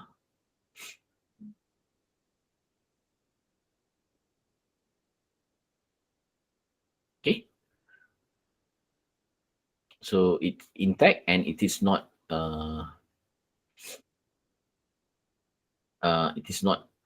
pixelated lah. It's full resolution. Other than that, you can also hold on. Exporting documents. Yes, you can also export the codes that you have made. Okay. To do that, you just look into the import export and then choose code book. Sorry, choose this part. Export the code book in Excel, right? Choose the place that you want to export. Okay. Export. So the code book has been exported in Excel format. Let me show you the output.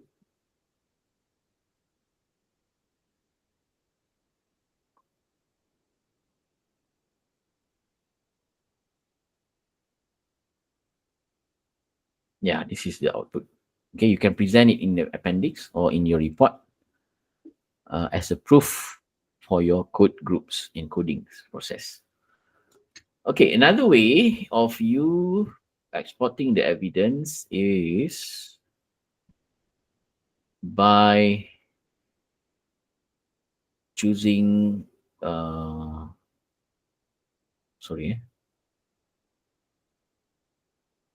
list of codes actually.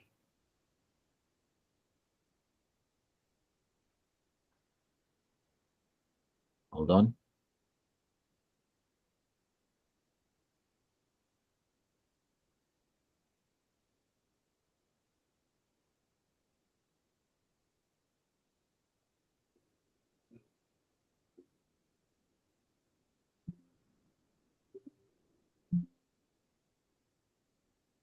Okay.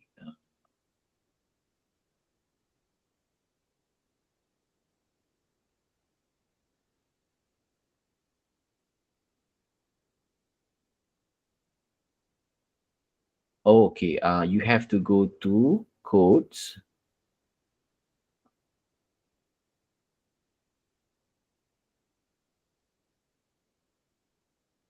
Yes.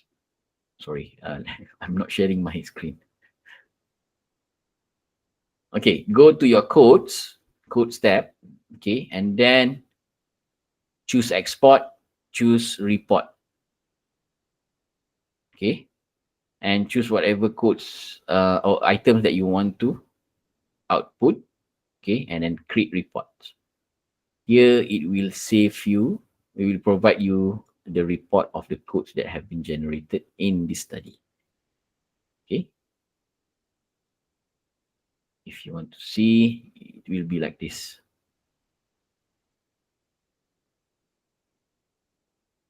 No, this one. Yeah.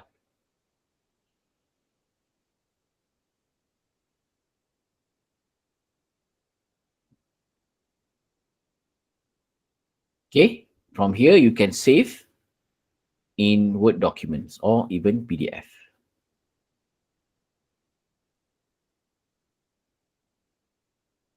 Okay. Other than that, you can also export the code book. And just so now we have exported only the code groups, but this one is the whole list of code. So the same thing, you just choose Excel code book, export it, and it will appear something like this. Okay, hold on.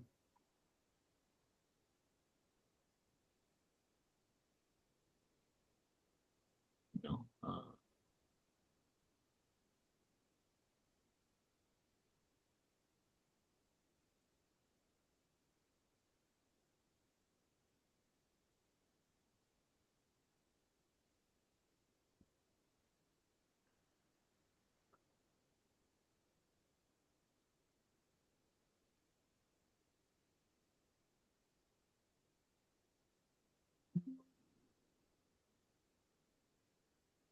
Oh, okay. My PC is actually overlapping with the another report. Okay, sorry. I need to close the window first. Sorry. Okay. Let me share my screen first. Ahmad, I think you're not sharing any screen. I don't know if you're meaning to share any screen. Okay, sorry. thank you. So again, choose export. Okay, and then choose Excel export.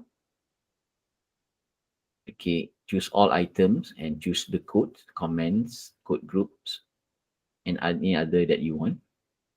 And click export, save.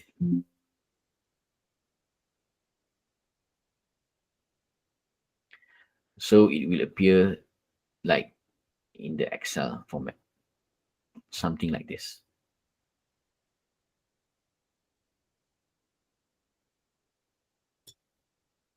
Okay.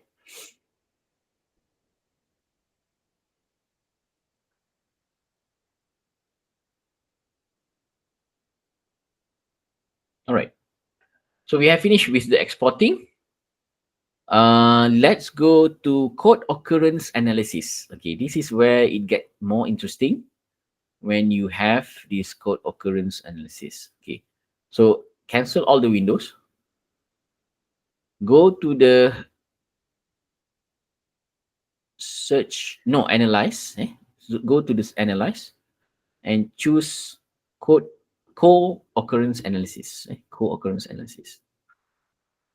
Okay, here it will provide you the columns codes and row codes. So say for example, just now we are referring to RQ1, issues managing, issues managing. So we want to see any overlapping codes uh, between the codes that you have inside your study. Okay, so you choose challenges for the teachers. You choose attendance issues. You choose now is emotional fatigue.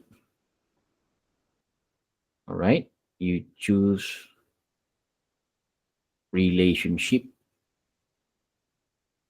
and student attention in class. Okay, here also you do the same.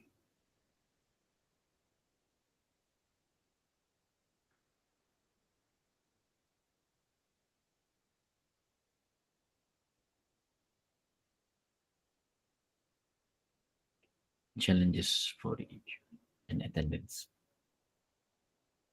Okay. Okay, this is the table showing that overlapping between relationship and emotional fatigue is somehow connected. Okay, between these two codes only. The reason I have it so little because I have not finished yet coding process until the last informant. Okay, the more you do the coding, the more codes you have, the more overlapping between the concept or the construct that you are studying. So that's why you can project it in terms of diagram or table.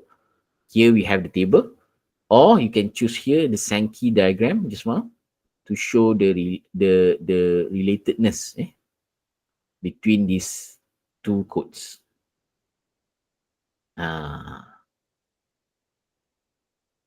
Right? Or even graph. Okay. Say, for example, you want to choose all. Let's see our data is about what. Okay. You choose Sankey. So your data is telling you about more on the support and less on the teacher's challenges. But here, towards the end, we have more on the emotional fatigue and also a little bit in overlapping in the relationship and school strategies to encourage them.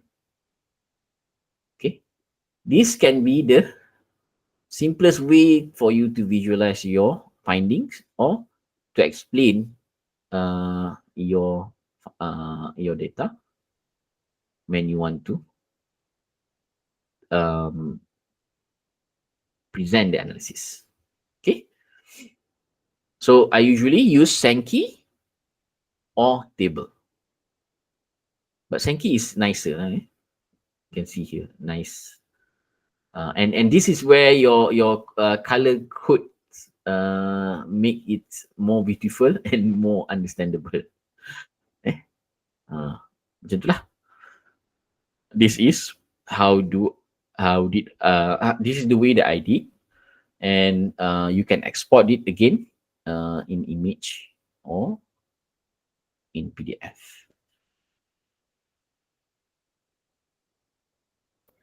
Okay.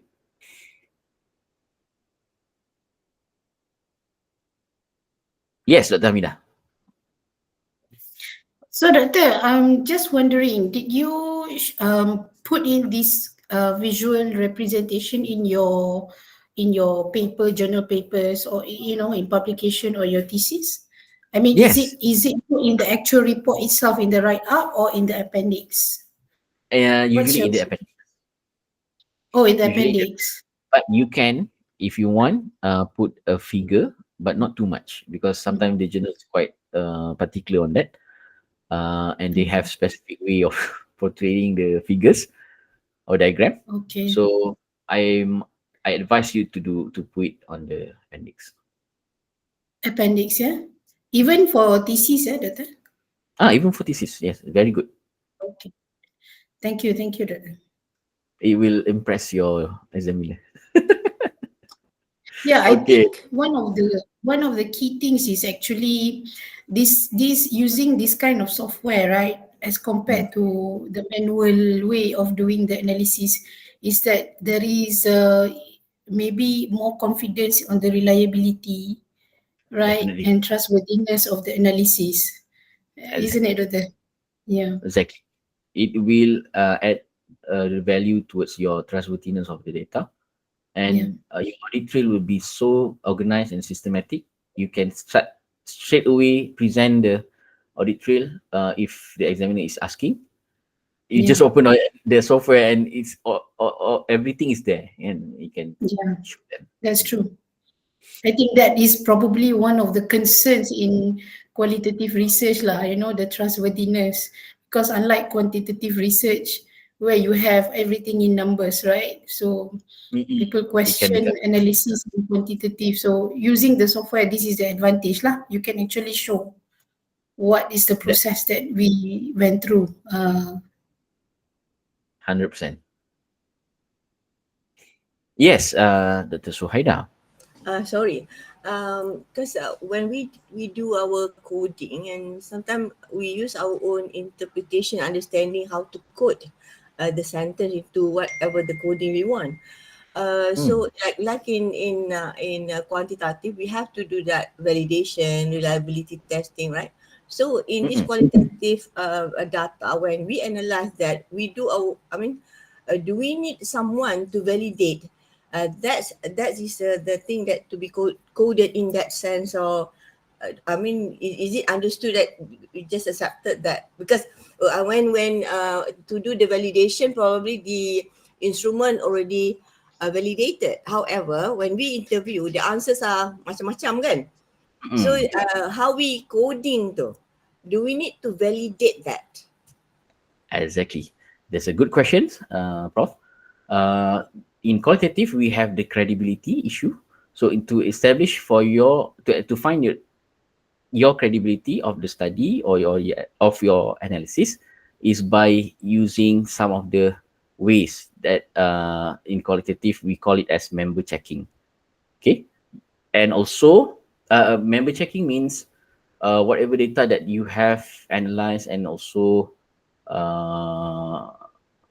transcribe it, and then you will present the part of the interview or transcription towards the actual informant. Okay, the original informant, they will validate it, and you will have that credibility high, high in credibility. So another way of doing establishing credibility is for you to consult expert in the field and ask the validation from them. Okay, we call it as we call it as expert verification of data from the expert in the field. Expert verification. Yeah. So which means that in our thesis, those statements and it also needed to be in the thesis, right? Yes, We have to exactly. write it because I just asked this because probably later when our students during the viva suddenly the examiner asked, has it been validated? There. Yeah, thank you very much. Yeah, thank you for asking that. Yes. So credibility issues, you have to address it, and also the trustworthiness of the study. Okay. Prof, I just want to ask, right? Is it a must to achieve validity or reliability in quality tests? Yes, it is a must. It is similar weightage. It shares similar weightage with the quantitative research, where we conduct the reliability and validity by calculating it in SPSS and so on. In qualitative, we have to establish that by using several techniques that I just mentioned just now. And also, you have to provide the triangulation technique by using several ways, expert data triangulation and so on. So it's a must. The answer is it's a must. Yes, Dr. Hima. Prof, I have a question which is make me, my students some of them are doing quali, even master level. For the pre-testing of pilot study, I told them you have to do a reliability test and validity. So my question now, I'm more to quantitative method. So quantitative method, of course, for PhD level, we have phase validity, content validity for the measurement item. So for quali, I'm not sure how they are going to conduct their pilot study to identify the reliability and validity for their questions, for the questions part. Okay, there's a bit different on the reliability and validity in qualitative research for the pilots study usage. In qualitative research, we do the pilot study in before we go for the interview, just to test the interview question whether, and in the interview protocol, whether it is understood by our actual informants later. So how they are doing that? Is it they are using manually, or they are using the ATLAS to identify the reliability?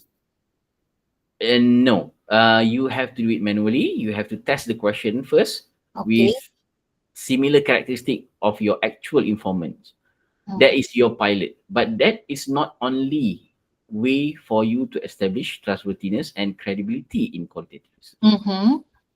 Another way that I just mentioned just now is the member checking, triangulation, and also expert validation to achieve all this trustworthiness and credibility.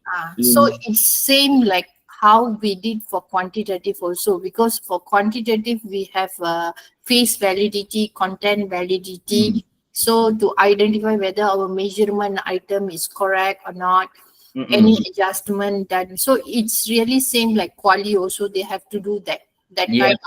Yes. Okay. Then I tell them. Okay, thank you, Prof. Prof, I have one question. Sorry. Sure. Is it a must to do pilot test in quali? It is not 100% compulsory for you to conduct pilot for qualitative research, because the thing is, when we do interview, there are several types of interviews. We have semi-structured, unstructured, and also structured interviews. So for unstructured interviews, when you already conduct pilot study and you test the questions, somehow it defeat the purpose of unstructured. So you can opt not to do pilot study for the qualitative, for the interview questions, with the principle of you have some basis, or you are replicating before the study before that has used this kind of questions that share similar characteristic of your interview questions. Meaning, it is a replication of study, and the question has already been used, so you are using it again, and that's why you don't have to pilot it. It's permissible. Yeah, okay. One more question. Okay. For a PhD qualitative thesis, is it sufficient, or can I say the minimum pass lah? Okay, the minimum pass if I were to do only thematic analysis, the minimum pass. Oh, okay. Is it sufficient? It's not up. I think it varies according to the examiners and also school of thoughts. Okay, for the analysis part, yes, it's sufficient for you to just use only one analysis to find your RQ, the answer to your RQs. So it's fine for me if you use just thematic and you find all the themes from the thematic analysis and you present it in your thesis. That is fine as long as it answers the RQs. That is fine. But it depends. Also depending on the we call it the data saturation level inside your data that determines the quality of the interview. That's where we become more concerned with, rather than the method of the analysis. Yes, Nurul Saadatun. Doctor, is it possible if we do not use any software and we do it manually? Okay, Yeah, manually. And actually, I asked to my supervisor before, and she's mentioned that yes, it is possible for me to do manually if in case the examiner asks me how you do it. So how I want to answer it? You have to show to him or her the way that you analyze the data, and also all this can be attainable within short period of time. I mean, when people ask about the audit trail, you can present it and you can justify it. Okay, I have reached this team using this manual way, and that's why I have this evidence and so on. And so as okay. long as you have the evidence of you doing the analysis, that's fine. Whether So it's does it mean that based on Nurul's question, right? So does it mean that so you mean to say that as long as I can present my audit trail, I'm fine? Okay, so in this case, all my personal notes, like all the jotting here and there, can I screenshot it? You know, like all my, because I'm not using software, so I use all my notes, and then I jotting here, jotting there, and then I screenshot it and put it on my thesis as as one of the evidence, one of the evidence trail. Is that okay? That's okay. That is fine. Okay. Yeah. But you have to make it organized and systematic so that it fits the thesis work or a requirement or format, so it become more presentable and readable. Of course. Like for example, like I remember last time I did some, there are some protocol forms, right, that I can write some notes at the side of the column after what I have observed. I can use that also as the evidence trail, isn't it? Okay. You can. Yeah, that's what I'm talking about. Not the kaki ayam one. No, thank you. Okay. I get you. Yes. Yes, Doktor, boleh saya ni sikit pasal Sure, tadi about the question from Nurul. Yeah, to be safe, Nurul, because Nurul is a student. To be safe, because when you collected your data, you interview the participant, the subjects, you better keep that one. And probably just ambil lah 1 or 2 minutes for your viva to present that real you interviewing it. That's safer. Right, Doktor? Betul. I Because agree. if you do it, because kita tak guna any canggih-canggih software canggih ni, probably they want it because kita to make sure that you are just not using AI to do your work, right? Kena tunjukkan lah in the research ni actually to prove that it is your research, you are the one who do it, right? Yes, Yeah. you are definitely right. I agree. Yeah, I enjoy this one. Okay, thank you, Doctor. Does it mean that I have to be in the picture together with my participant, like during the interview sessions or during the data collection session? Does it mean that I have to be in the picture, like taking a photo? Is that what you mean? No, what Prof is saying is about to prove to the reader that you have mastery of doing the analysis and you have the ability to do it on your own, make you qualify to become a researcher on your own and able to analyze data. That is the point. Yeah. I would like to add a little bit here. Sure. When we are talking about pictures, I think that one you better avoid lah because of the anonymity, right, of the participant. This is a criteria, usually a criteria for ethical consideration in qualitative research. So I think we should avoid taking pictures whether you are in or not of you conducting the interview. That is not the requirement usually for the credibility and trustworthiness. So what is important, again, like what Dr. Ahmad mentioned, is the audit trail. So the audit trail is evidence that you have done the work. So usually for qualitative research, examiners might ask you to show evidence of that you have conducted the analysis. The important thing actually is the analysis. That's what the most important thing. And when we are talking about manual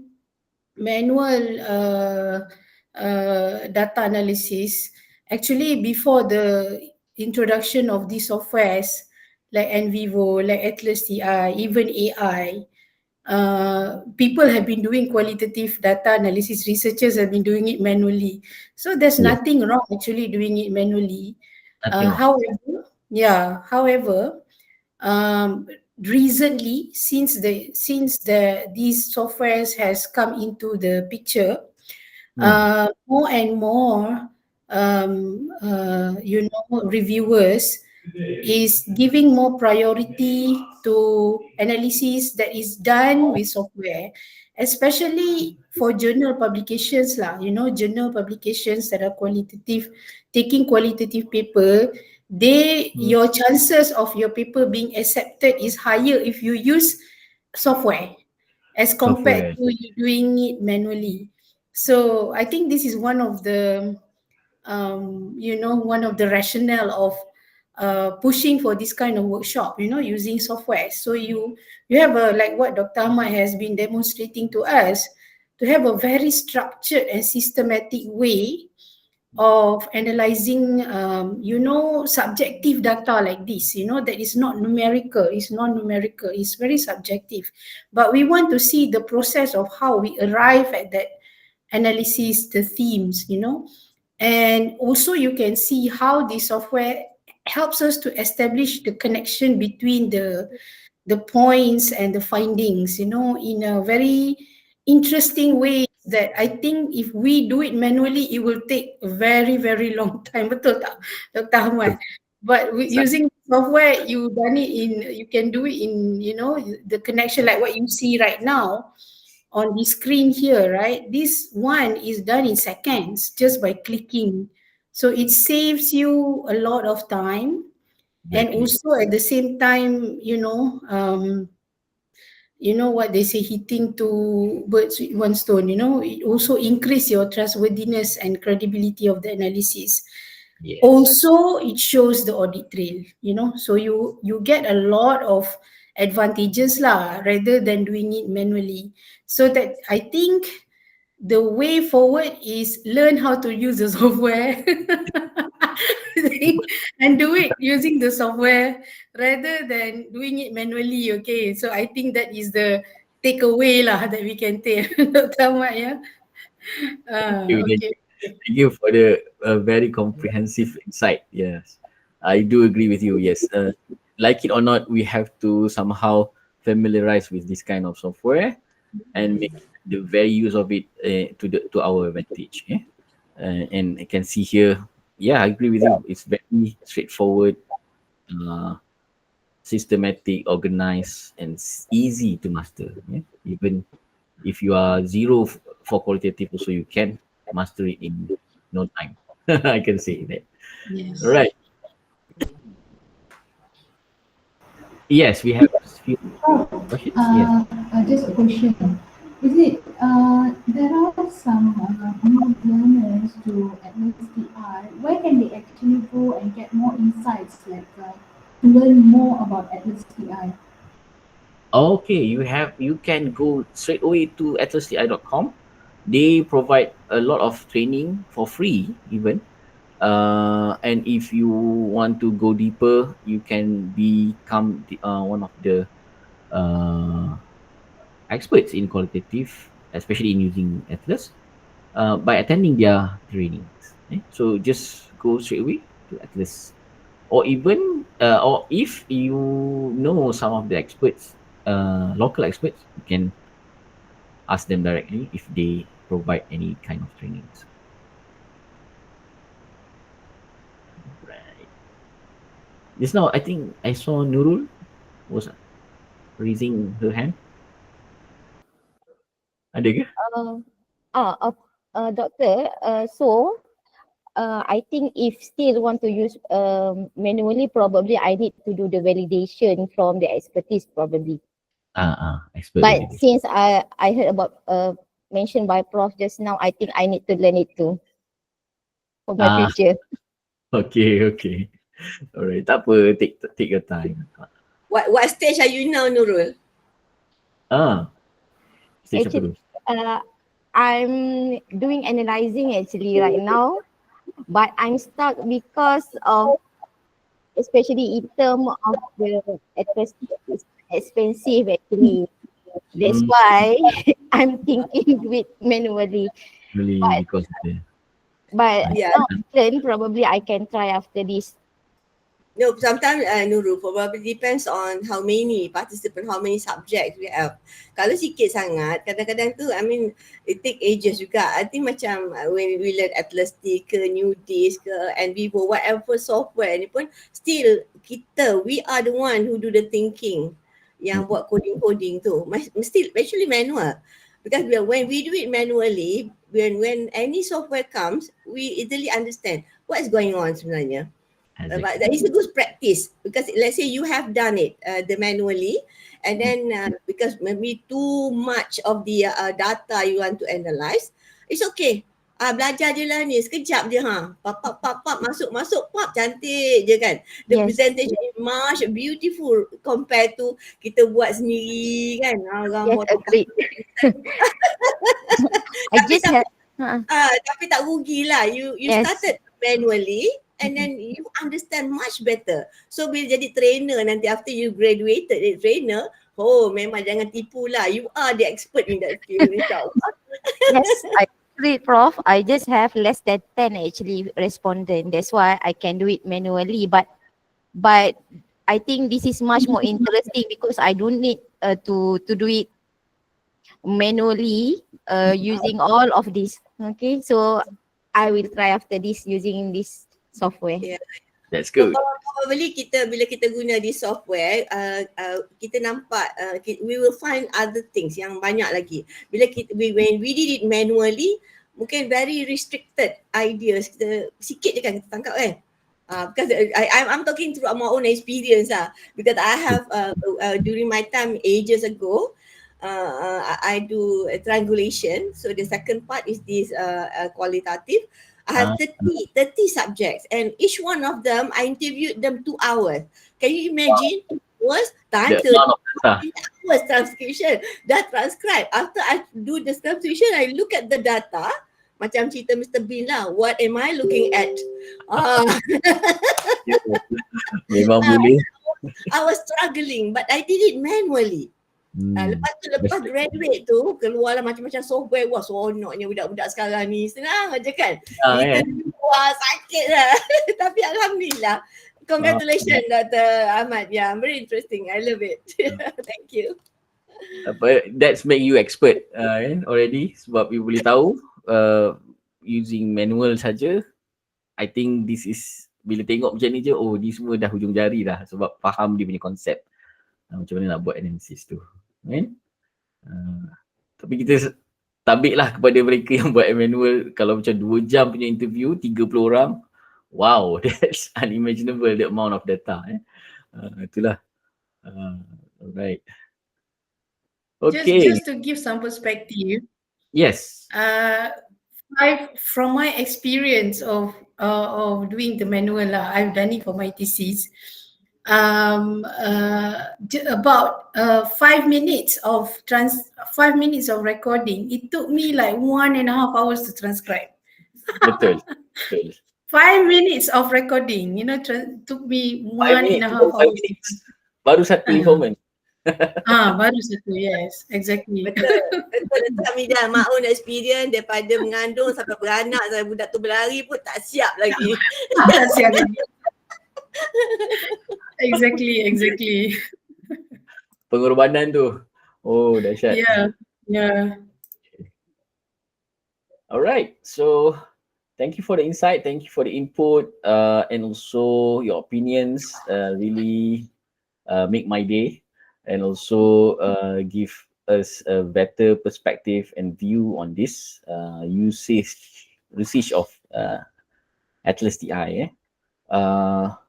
Alright, to wrap up things, I think we have learned a few techniques that especially on the thematic analysis by using this software. Okay, first we have looked into the coding twice, and then we have also familiarized ourselves with the code books, and then just now we have learned about the co-occurrence. And then later also we have made successfully obtain our network and also the teams from 𝐅𝐀𝐂2 and 𝐅𝐀𝐂1 using the code group manager and also using it manually, establishing connection one-to-one code from one codes to another.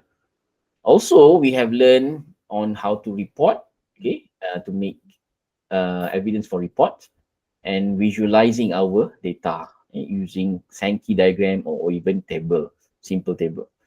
Okay, another way of using thematic analysis is for you to look at literature review using literature review. If you want to do literature review using thematic analysis in ATLAS.ti, it can also be done.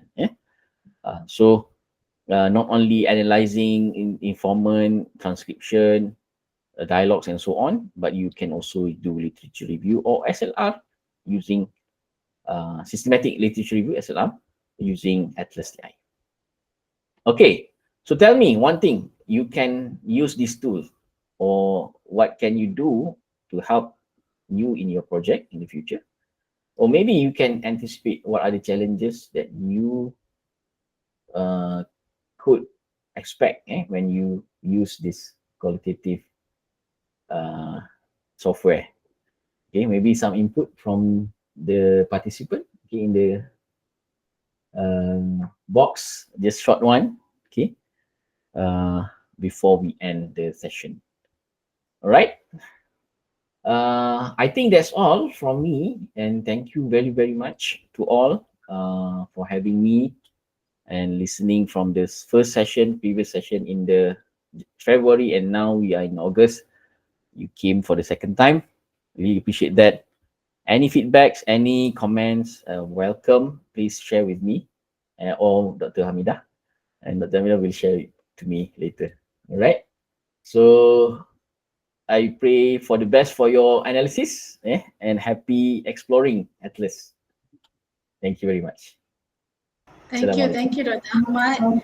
I would like to invite, I would like to request, please fill in this feedback form